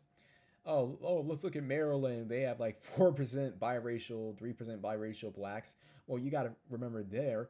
I mean, that's like one of the biggest pro Pookie, pro hoodlum and hood rat states. I'm sorry to say it, Mm-hmm. and a lot of those biracials, at least until recently, they've been identifying as blacks. Let me not get to the incidents where light skinned and biracial women will purposely avoid biracial and light skinned men. Where do you think I experienced that crap from? Living in Maryland, growing up in freaking Maryland. I'm not going to go there, but yeah, and also, yes, I said, turn on the 11 o'clock news in the DC area or the Baltimore area. Half the time, you're gonna see a man and a little twin looking like a didn't do nothing after he got caught up in some typical didn't do BS trying to impress a scraggle daggle, or because he was trying to hustle or he needed to eat, or nah, I mean, white men trying to get me, dog, and like all this other stuff. And it makes it harder for black individuals who are on point to do something in those places, which is why I stress the SYSBM Confederacy West. Yes, some of the numbers don't look as high, but you got to remember, blacks are not that big of a population out west. I mean, let's go back to Washington State just to do this right quick before you give your give your Did you commentary. get the link? Yes, I did get the link, and I'll yeah, You should bring it up because to me, as thinking black man, it's our job to take information and not just look at numbers, but make predictions in your own mind. right. Create your own models for what's coming. I don't know what to tell brothers. It's 2021, and I just saw in the census that the Burmese people, the lowest income Asians, have an average income of 48,000. And these I'm talking about groups that haven't even been here more than 25 years. And now Biden just brought in over 100,000 Afghanis at minimum. It's probably more than that. And it's like the future is here, bro. So when you're talking about the multiracial changing of America, it's here. Like you would be embarrassed to be like some buffoon dude walking around sagging your pants on Capitol Hill, Seattle, walking into any of the bars from that block all the way to downtown. you look like a complete moron and buffoon. So when a brother says to me, do they like black men out there? Well, they like me. Hmm. It took a while to meet a girl that I thought was on my level in Portland. Seattle was much quicker, Oh yeah. but Portland, I had to work the online dating thing Yeah. because, like the brother Xanatos said, because he said that if you like the body positive, that was being nice. I was gonna say it's a city of, it's a city of fives. That's what I was gonna say because the women there they have a very I don't care about wearing makeup mentality. I'm gonna dress how I want to. Forget wearing makeup. They don't care. But here's the thing: they don't see a lot of decent looking black men that are that dress well and that speak well. So that's to your advantage because the few when you do see the good looking women, the 7 or the 8 that you might not, it's gonna be easy because your competition is lower too. So the males kind of men and women we play off each other, right? So if men see that they don't have to put in a lot of effort to get a chick, they're gonna have less effort. If women find that the men don't have a standard, then they're gonna put in less effort. So it becomes like a culture of mediocrity. So when a good looking woman shows up or a good looking man shows up, they're gonna clean up because your competition has lowered their own standards, but you didn't lower yours. So with Portland, I had to, wait a little bit longer, working my little Tinder app or whatever. But eventually, you know, I was able to knock a couple females that took me to a few bars in downtown Portland. One, for example, Two Wrongs. Y'all check that out. There's some good looking talent up in there. But generally, if you got your stuff together and you're a black man, first off, you just being there is a shock to them, right? Right. Especially for you out of town. I'm from Minnesota. Most of these people don't know too much about Minnesota, so that's an icebreaker automatically. What brought you out here? Da da da. What's it like there? So being a traveler, one of the good things about linking up with chicks, you always have something to talk about because you're from out of town. And they on the Tinder app, you put on there, hey, I'm in town for a week. You got a lot of females who that's exactly what they're looking for. A dude that no strings attached, don't know anything about them or their friends, and those are the ones that will get with you very quickly on there. Whoa! Breaking news! Breaking news, guys! On the football front, John Gruden out as Raiders head coach. Holy I'm crap! not shocked by that. He was finished. Once that little email came out, it was over for him. So we already knew that. It was done deal. Oh, jeez, that's breaking news. Anyway, all right, back to the subject. But yeah, I see exactly what you're saying when it comes to this. Well, the Seattle for support. Yeah, trust me, Seattle. I was able to how should I say that? I was able to bag something up day 2 in Seattle, and it was a nice looking snow bunny. I'll just say that. Yeah, Seattle. Now, this is what I'll say about Seattle that stood out to me.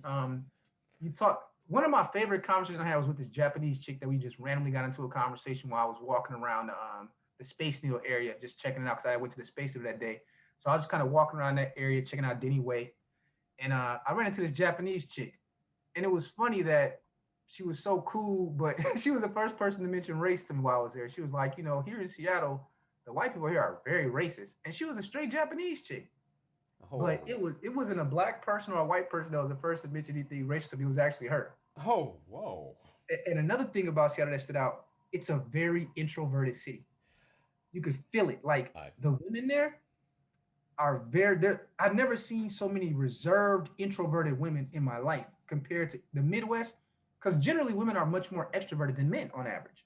Women have the highest extroversion rate compared to men.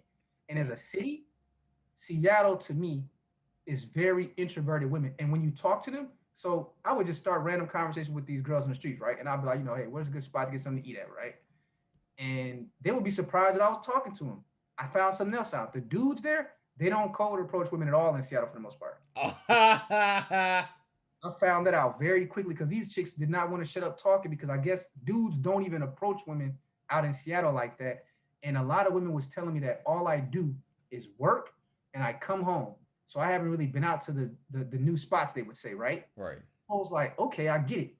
See, so the game in Seattle is if you a dude that got like a nice steady job and you on your fitness, bro, you can get you a nice little cuffing season all season in Seattle because the women there are more homebody-ish than any other women I've met so far. Right. So I don't know what your experience was, and so mine was that the women were very introverted. They don't get approached a lot, and they make good homebody type chicks out there. It's a lot of them homebody chicks out there. Well, whereas in Portland, you just have a lot of homely chicks. Yeah. I just had to put that in there.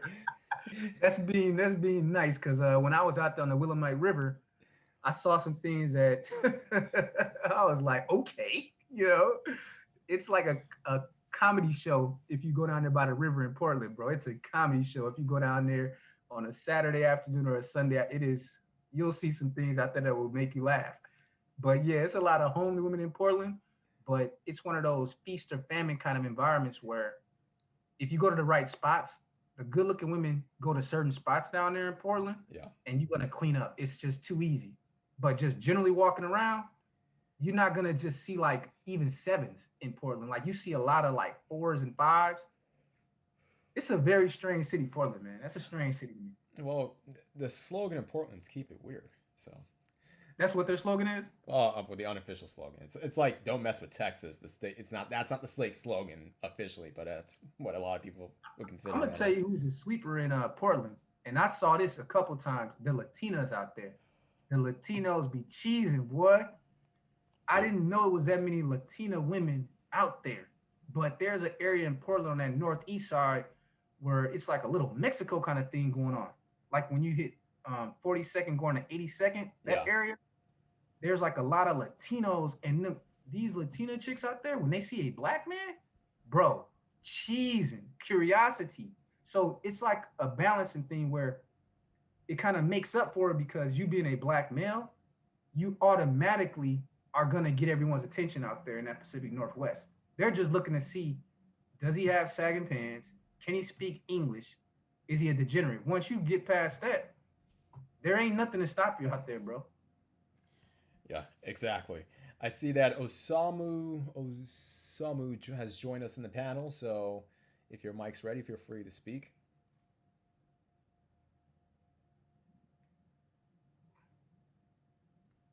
Yeah, I don't know if he's muted or whatever, but like to Anyway, answer your question, Jaw, where you say, how do men get with women up there in Seattle? Oh, I'm almost certain that the dudes in Seattle only get women through online dating or work.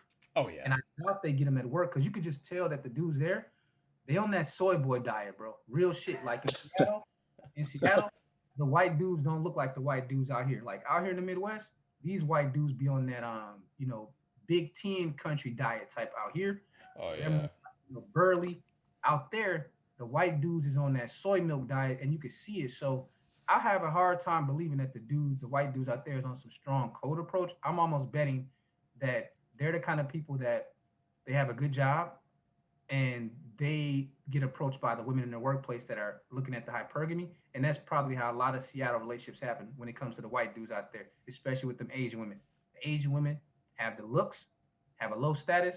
The white dudes out there, a lot of these dudes are into the computer game. And the girls probably just have to go and chase them and catch them with a net because they're so afraid to approach them. exactly. Word. Hey, can you hear me? Can you guys hear me now? We can Yes, hear we you. can. Okay, cool. What's going on, Clutch? Hey, what's going on, King Sigma? Hey, I I'm good. remember, hey, King Sigma, I remember the first time I heard you was on Reg the Bad Guy when it was you, Reg, Obsidian. That was a really good. It was a you, Reg, and no, it was you, Reg, Obsidian, and ARC. It was a classic stream right there. You were Oh, really, yeah. I I like was, talking to the old heads from time to time. Yeah. yeah. You remember that stream? I want to say it was last March. I want to say March, February. Yeah, it's been a while, man. But I always, always enjoy talking to the old heads. I like to, soak up game from the older brothers, especially, when you can get them Absolutely. right mentality. Absolutely, man. And how you doing, Clutch, man? I've always been impressed with your knowledge and your intellect. You're always very balanced, man. So salute to you as well, brother Clutch. Yeah, but I mean, this whole thing that we're talking about, bro. I don't know. Are you out there in that Pacific Northwest area? Me? No. I actually live in Peachtree County, where brother Clutch is from. Oh, so you in DC? Correct. But I get around a lot, man. I go to. I've been to a lot of different places. So, actually, I have I have a different perspective on a lot of the analytics when it comes to interracial dating in general, where brothers are at. So I can speak on a few of the things few of the opinions that I have.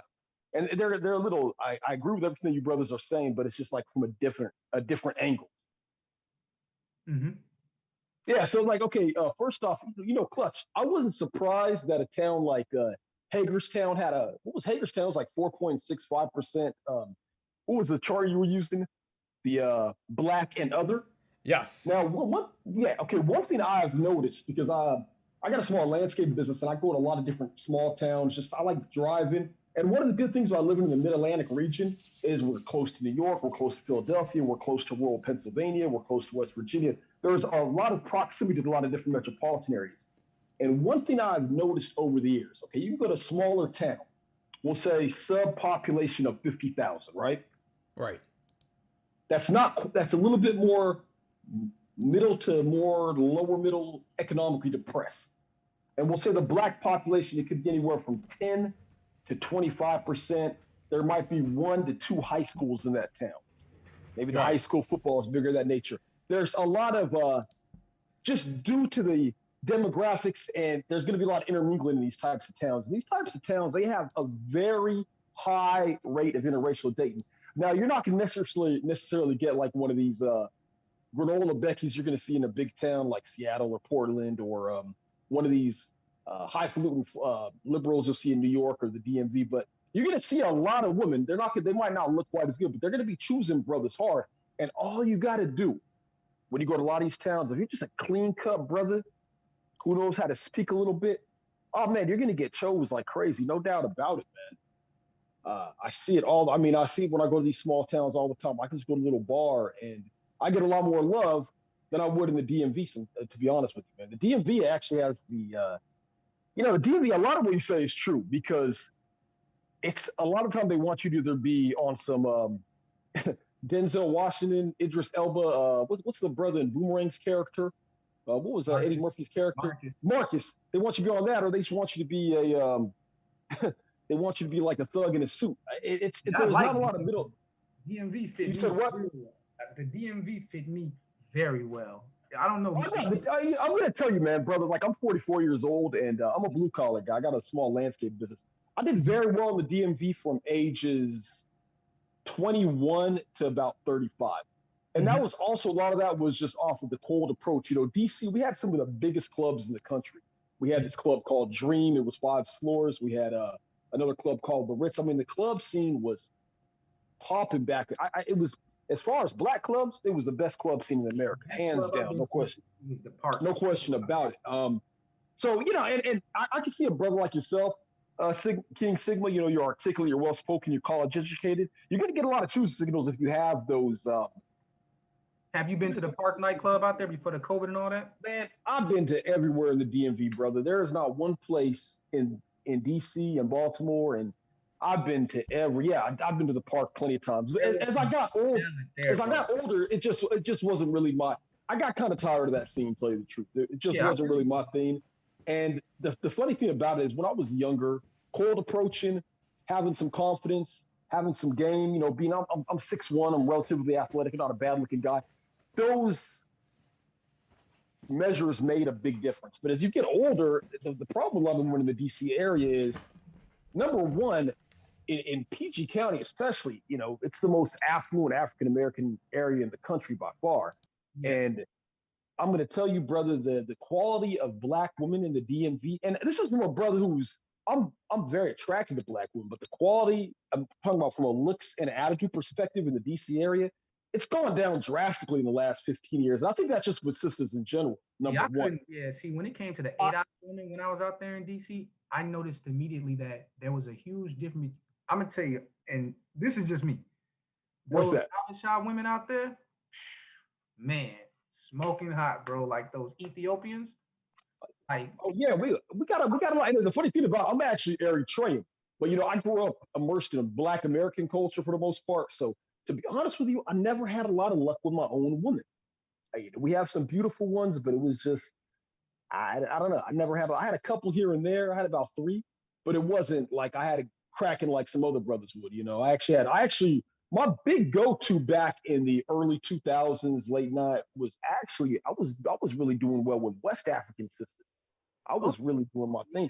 But as I've gotten older, and the thing with the African community too, Africans tend to do very well academically. First generation Africans actually have the highest college graduation attainment rate.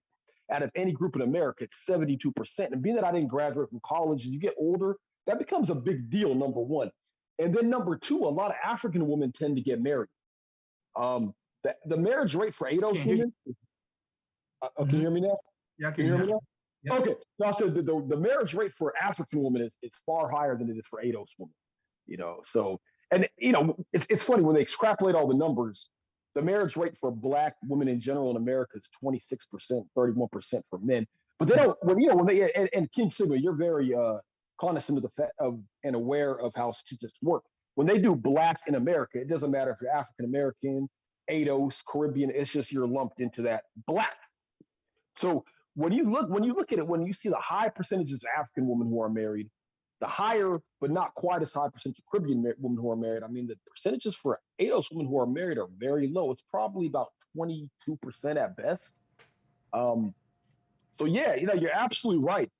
The Habesha women out here, we got a lot of are beautiful. First time a lot of brothers, they want Eritrean women, they want Ethiopian women, and in the Habesha community, man, there's a lot of subdued kind of passive aggressiveness you get from the family. So a lot of Habesha women, they might want to date out. Like my sister, she never really dated Habesha men because, to be honest, Habesha women are beautiful, but they got all the good genetics, just like how West African men, they have the athleticism and things of that nature. We don't have that same genetic lineage that my West African brothers have. So we don't have it. We just get in the gym, we just get these. It's a little harder for us, man. But the women, they got the genetic lottery when it comes to those East African women, because another slept on group of women from East Africa, Eritrean women. Because I've dealt with to be honest with you, King Sigma, they're really not slept on. I mean, I want to say right now, pound for pound, Eritrean woman might be the most desired Black woman on the planet for ADOS men right now. I'd have to say they might be at the top of the charts right now. So again, they're really starting to get a lot of play and a lot of plug in 2022. Well, Seattle and Portland, they have a lot of those East Africans out there as well. See, so for me, it's like because the variety of women that I've dealt with growing up in the Midwest, this is not something that I even think about. Like it's not a conscious thing with me. Like I don't even be thinking about the racial aspect when I'm on that mode. When I'm in that mode and I see a woman that's attracted to me, that's giving me signals, I don't even be thinking about race because I grew up in the Midwest. Like she could be any race. If she's looking good and I'm in the mood and she's giving me signals, I'm going in for the kill.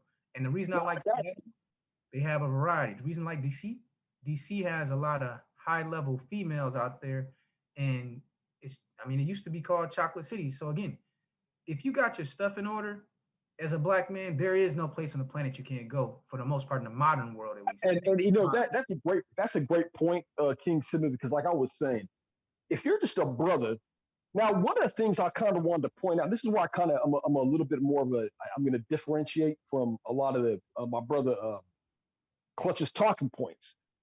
One thing about a lot of the cities you're talking about on the West Coast, Portland, Seattle, Denver, Phoenix, San Diego, San Francisco, one of the drawbacks to that city, if you're a single man, every one of those single cities, because there's a lot of tech and military, they all have much more men than women.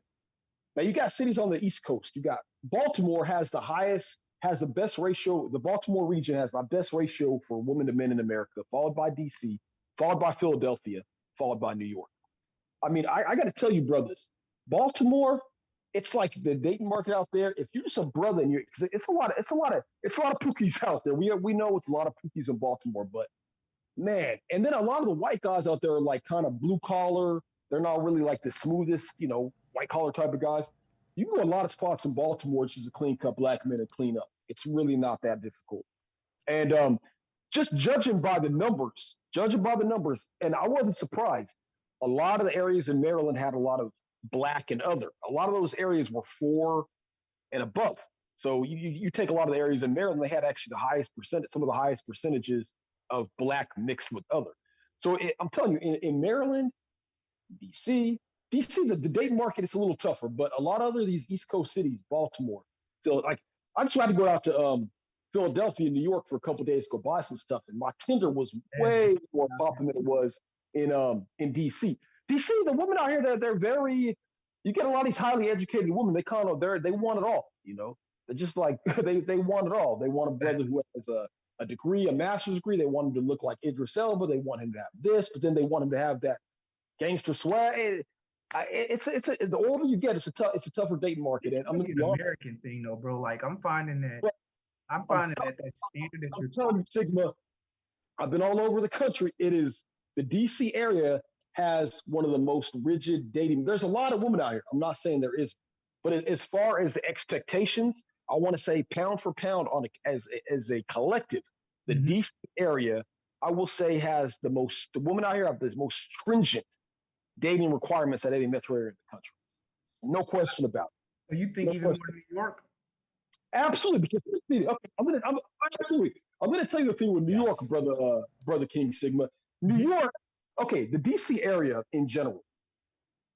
There's a lot of affluence in the DC area. 6 out of the 10 richest counties in America are in the DC area. The DC area by far and away has the highest percentage of affluent African American or just blacks in the country. Right.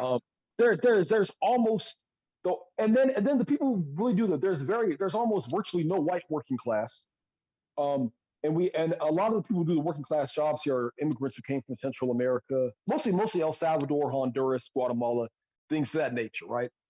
So you don't really have like that working class culture that a lot of other bigger cities have. You don't have that economic mix that you have. New York, you literally have a mix of everything. You have very poor, very rich. Jobs are in government out there, federal government. Right. So the DC area is very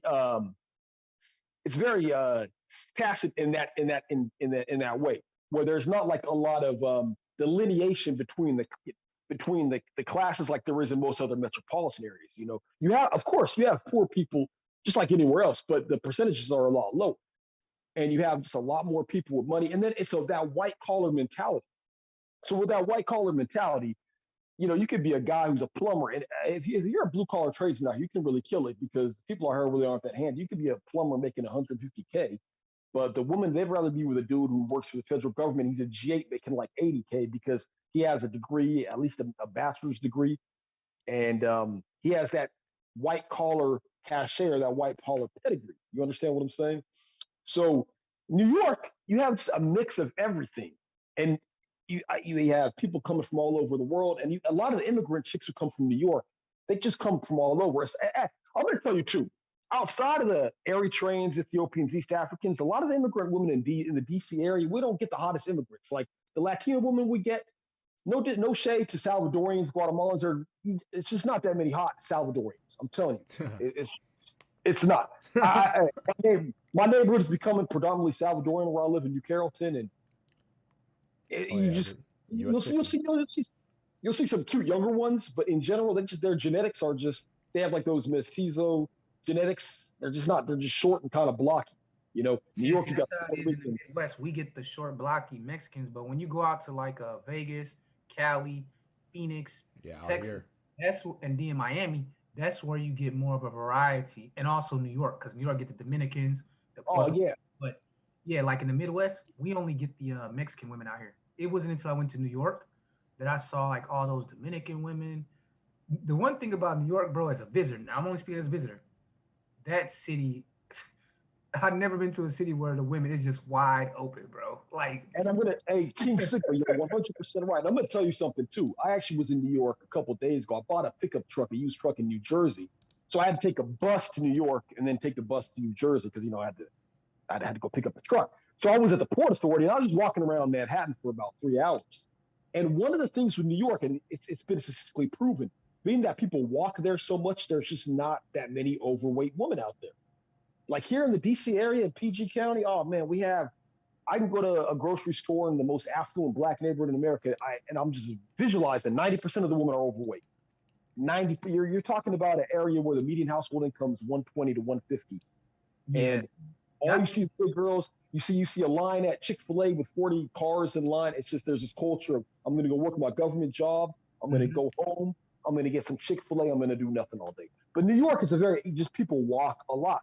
So you have a lot of women who in New York are just hyper proportionate just due to having an active lifestyle, by proxy. I think you're kind of also pointing out that it becomes very obvious to an observer that American is a straight internet, TV, social media culture, bro. What the Great, problem we have in America is that people great are point. doing what you said, right? They're going to work, they're getting fast food, but they're spending so much of the rest of the time being entertained by the internet or being entertained by like something out of Hollywood. So what happens is that these women spend so much of their time watching reality TV, different movies, Absolutely, brother. what's going on with their favorite R&B stars that I'm convinced the American woman think that stuff is real, man. They think And that is real. Man. So when they see you, uh, the blue collar American guy, they think you're the oddball because they're locked into a cyber world, bro.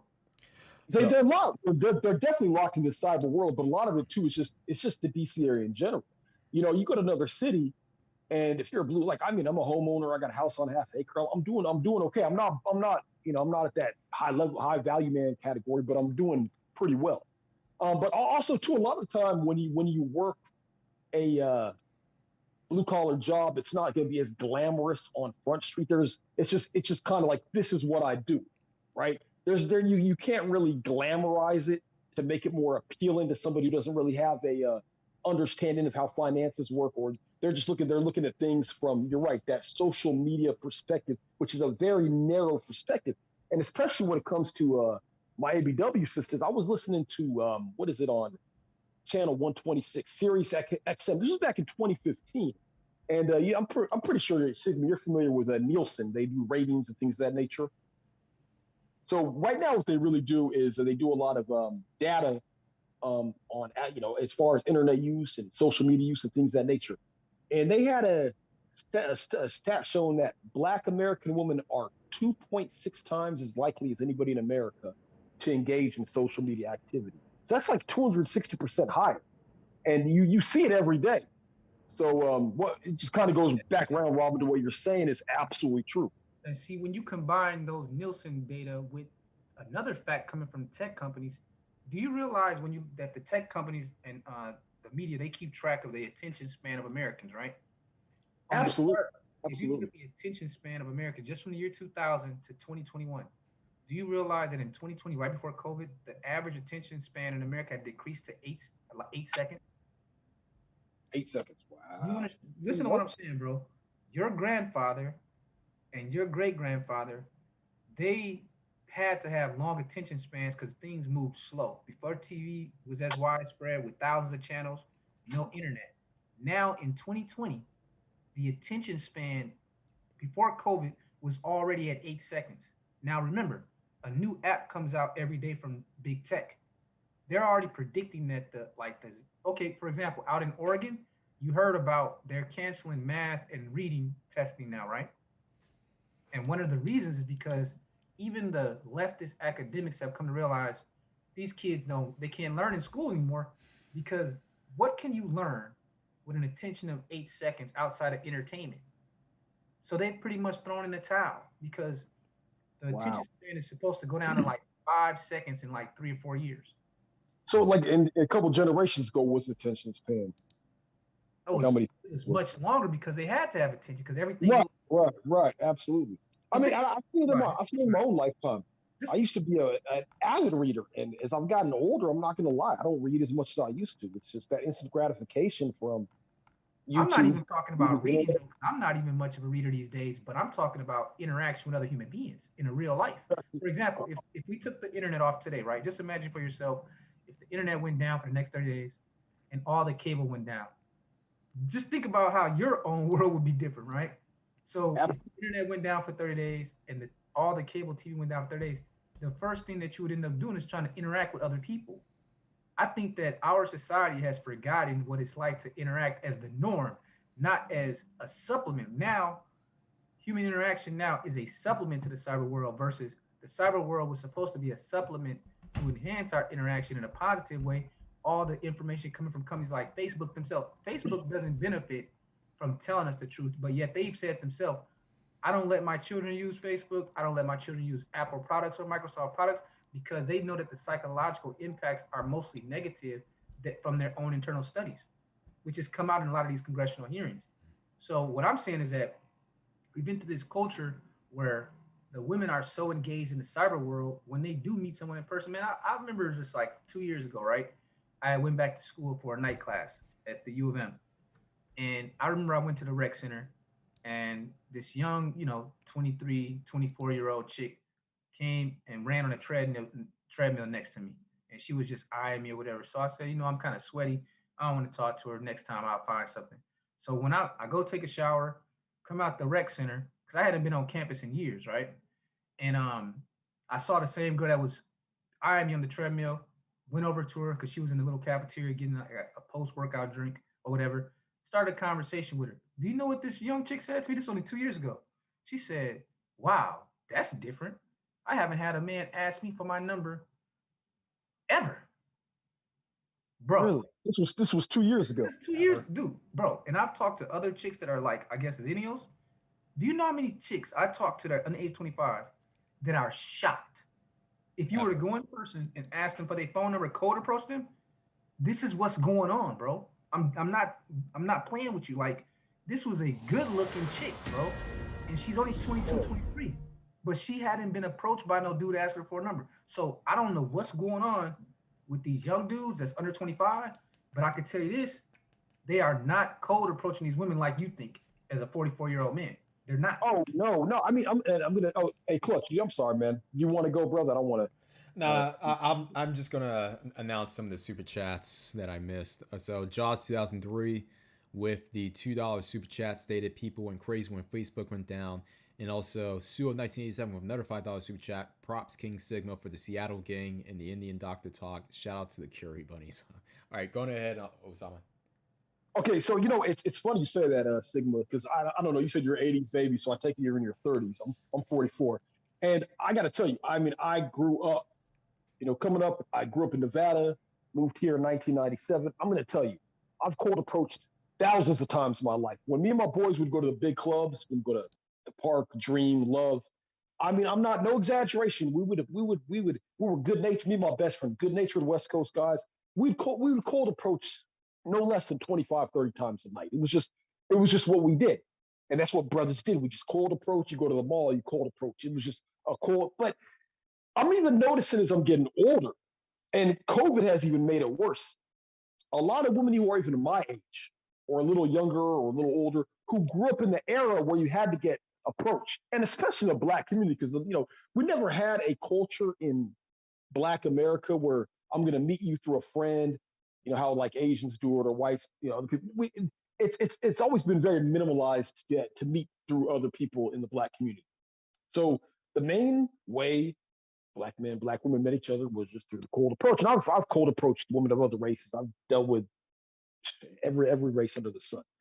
But even in this day and age, 2021, okay, I'm even going to say 2019 because COVID, especially in this leftist DC area, a lot of women up. Yeah, where's your mask at? You get all these like Karens and Keishas.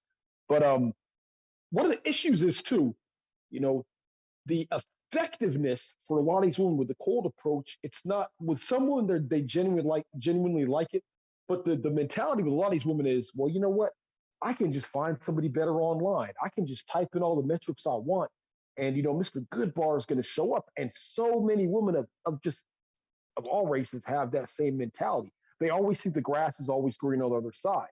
And they think because they have a bigger pool to choose from, per se, that the likelihood of them meeting somebody who's in that, the 95-5 rule or the 90-10 rule or the 98-2 rule is going to be a much higher likelihood. But in all actuality, it's just not.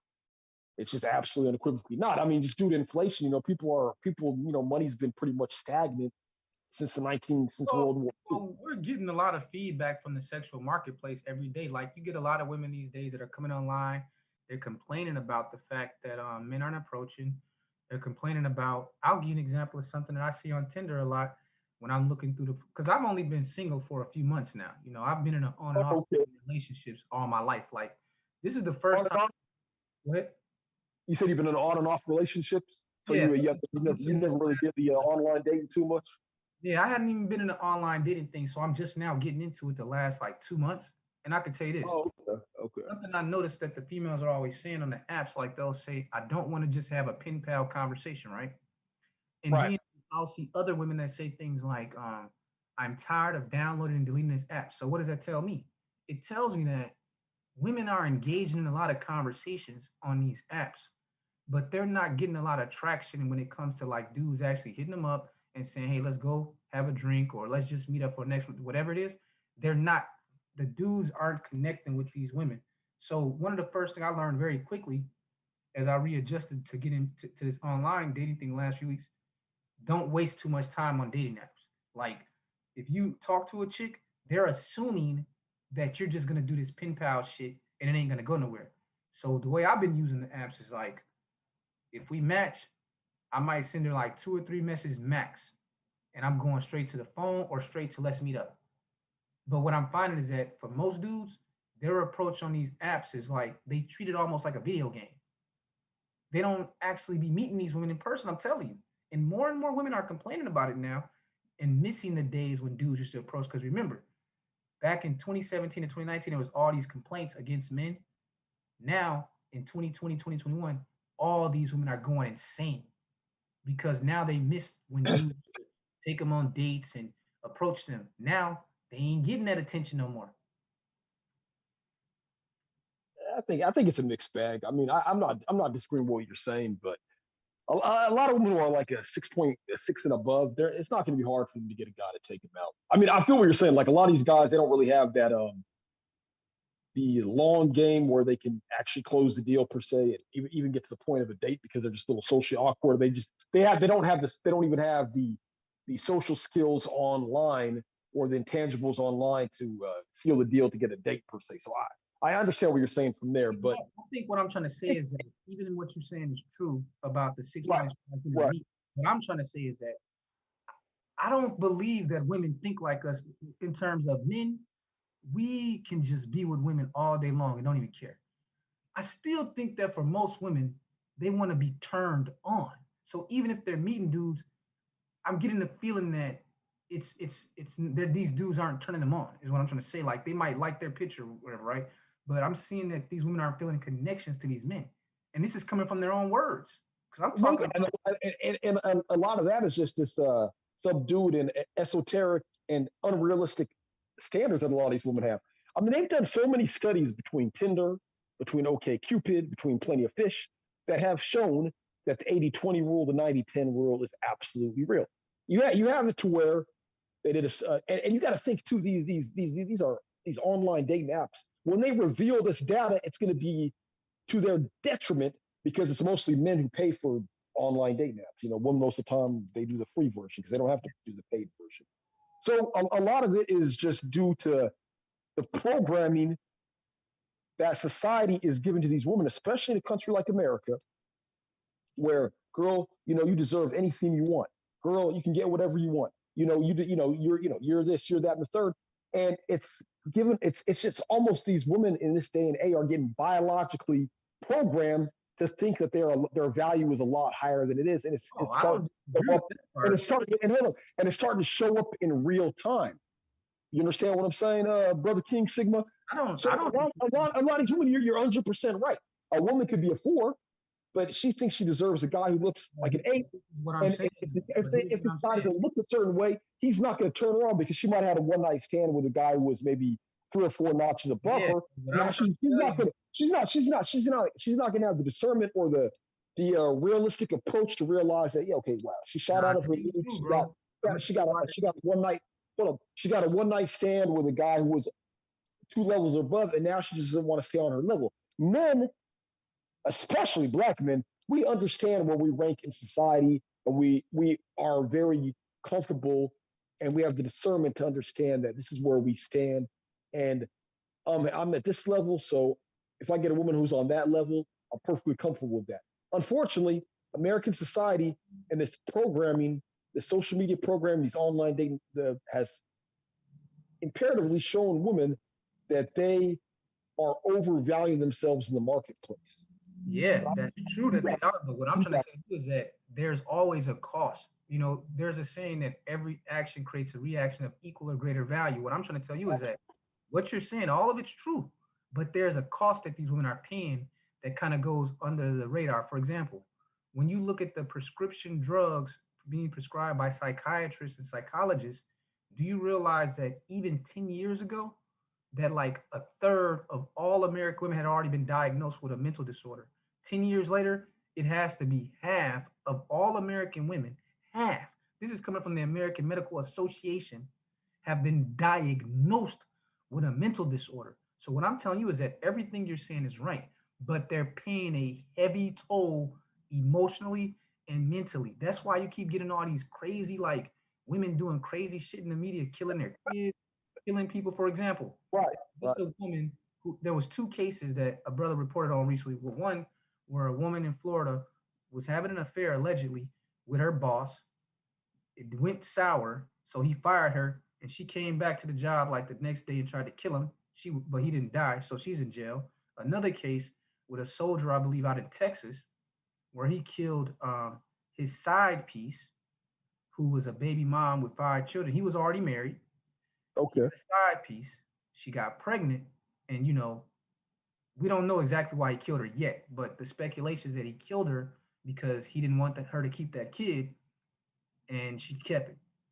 So what I'm saying is that there's a lot of mental consequences that these women, you can't escape that. They can have all the entitlement, they can have all the delusion, but guess what? You can never escape. You can't escape that person that looks you in the mirror every day.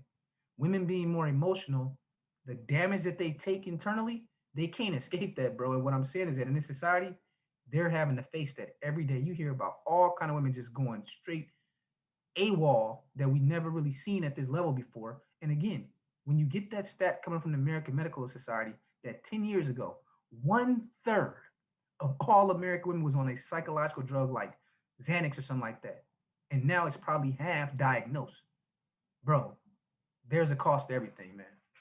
And no, no, and you know what? You know, Sigma, I agree with you 110%. There is absolutely cost to everything. It's just like right now with all the money with all the trillions of dollars that's getting thrown into the economy, it's just getting printed. And then you get a lot of bozos who think that the inflation doesn't exist because they don't really want to do their research and they don't want to have an understanding of just how basic economics works. I'm just using that as a linchpin to what I'm saying. I agree with you 100%. But I'm a little older than you, brother Sigma, and I can tell you the dis just how obtuse the majority, especially the educated women, are to reality. It's unbelievable. I can't tell you how many women I have met over the years, online or even in person, who are 42, 44. They literally think that they're going to have a child, they're going to have a husband and a child at this age. Do you know at by the age of 43, you only have a 1 in 100, like it's a 1 in 1,100 chance of getting pregnant. So say like you were the guy and he's got to literally do his thing in you 1,100 times, and out of that 1,100 times, you might get pregnant once. It's less than 0.1%. But you have some of these women there, they have this disillusionment that society has programmed in their mind that you can just have whatever you want, you can do whatever you want to do, and they don't have the wherewithal or the intellectual honesty within themselves to realize the truth. And you're right, it's paying a huge cost, but the unfortunate thing about it is it's just, and a lot of it, is American culture. Like I saw one of the things you put in the chat room online earlier, some of the differences between European white women and American white women. It's a huge difference. It's a huge difference between women. You can even get a woman in Europe. She could be a 8.5, and she'll put a picture on Facebook and maybe have 5 likes. If she's an 8.5 or a 9 in America, she's gonna have like 1,000 likes.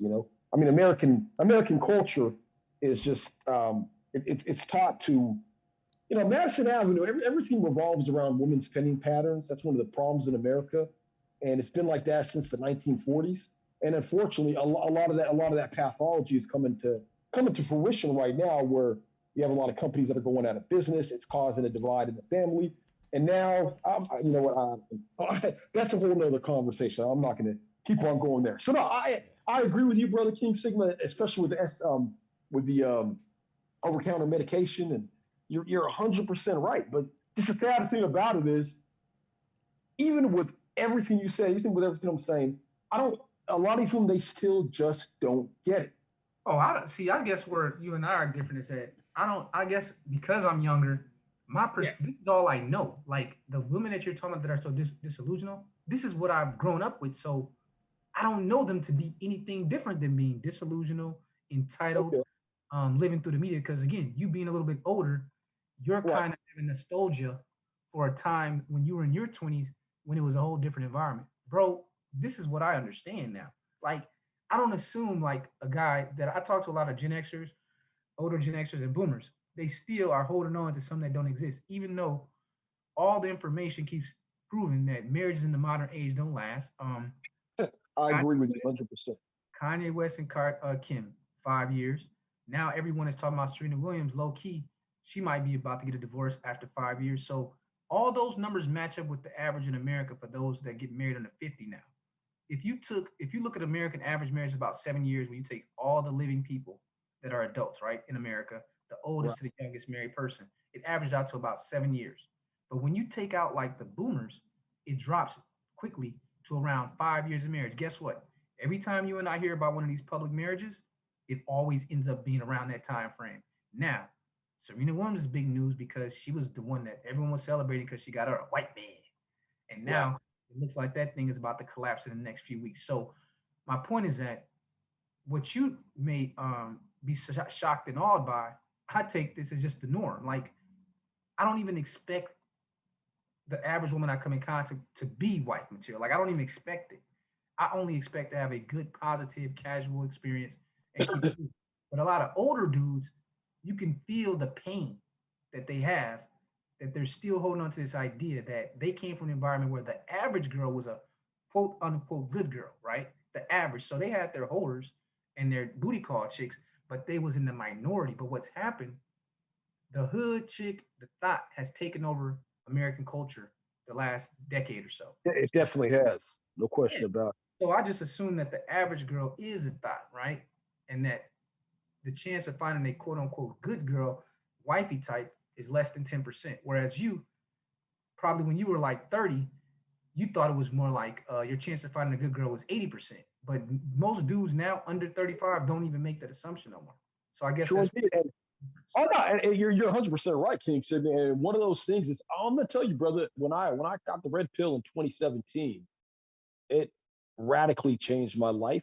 And I'm not gonna lie, I had a little bit of red pill rage, and it wasn't necessarily like one of the things I always realized it was a numbers game with women. It wasn't really the woman. It was just a lot of the dealings with my family and people I thought were my friends.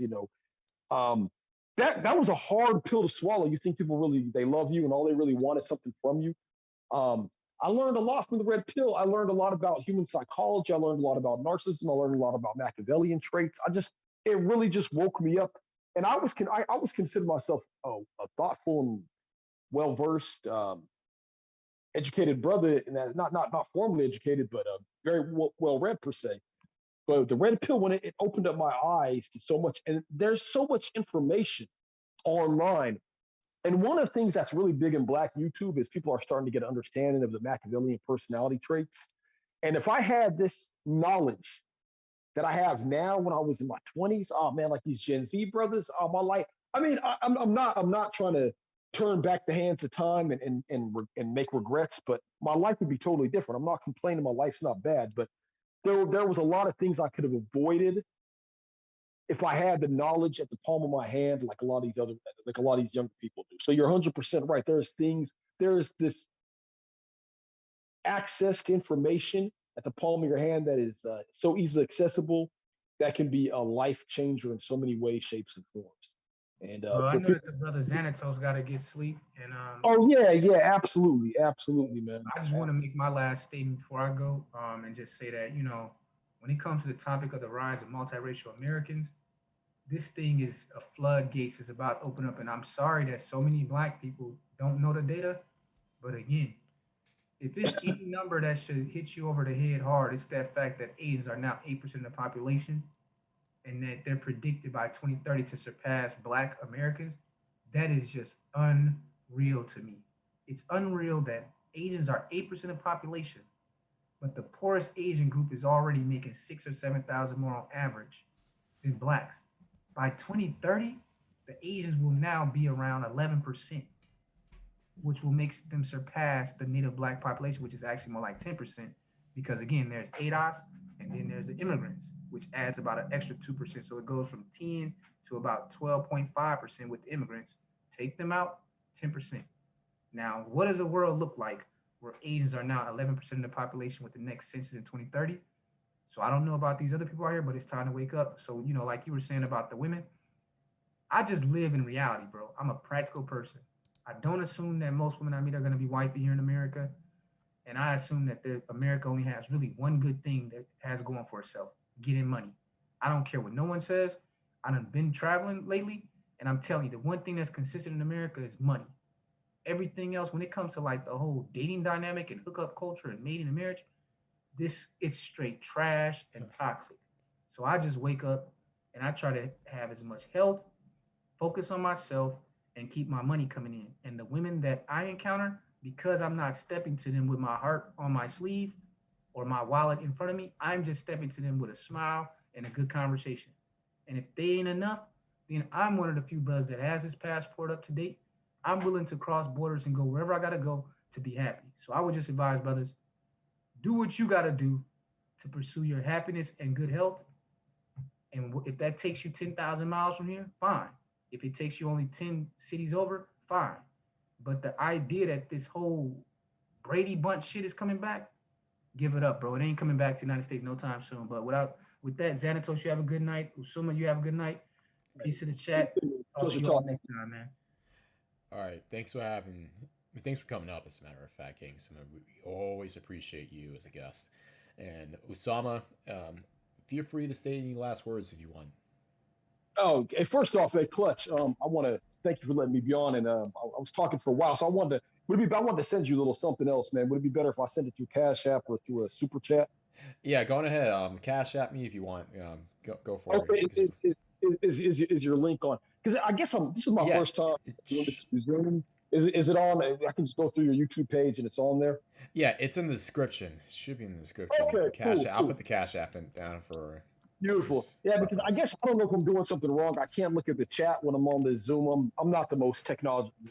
I'm not the most savvy brother with technology. But man, first off, I want to say thank you so much for letting me on. I've always been highly impressed with your work. I think you should have a lot more subscribers, but unfortunately, sometimes if you're not bringing a certain entertainment value to things, people just they don't want to just hear the raw data and the facts a lot. So that's not a knock on your intellect. It's just one of those things that is what it is. I know. My Yeah.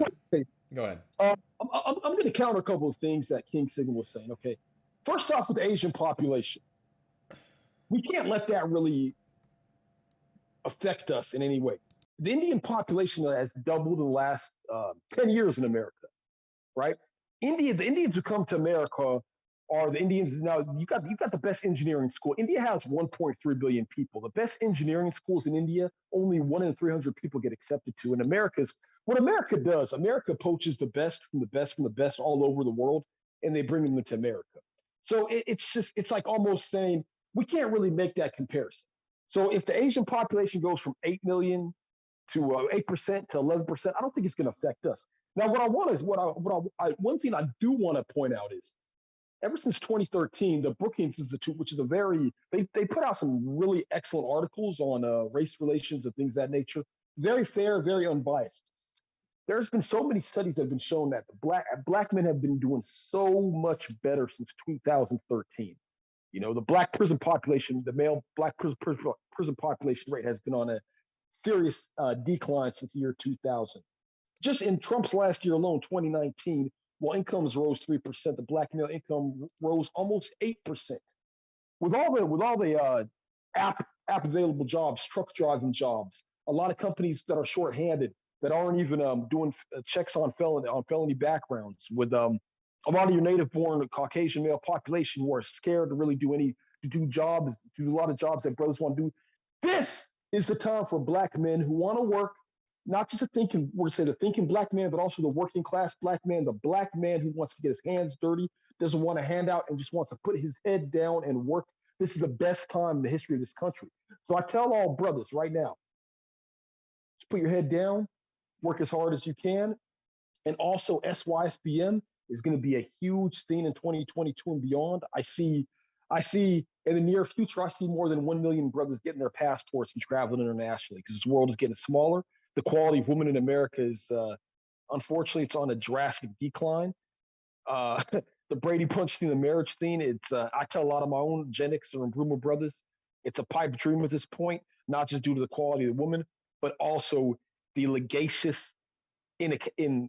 inadequacies in American society.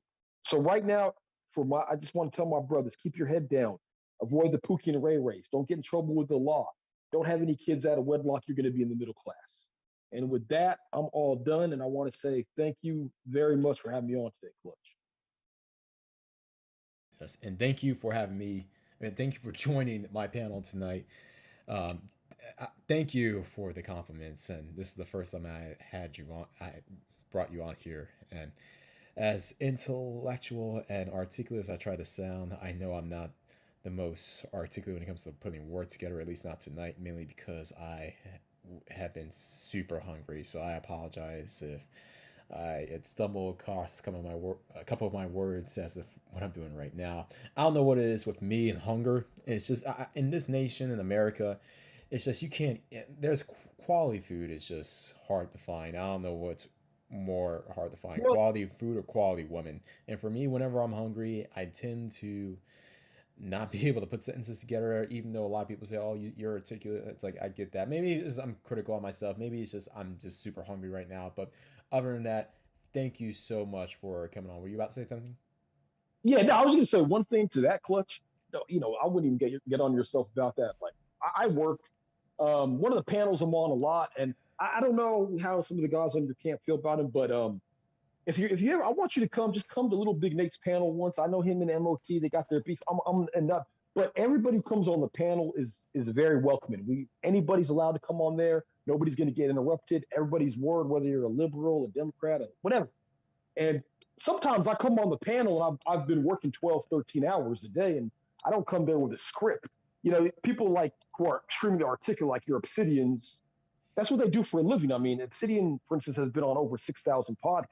Yeah. Of course, I know you work a full-time job, if not more.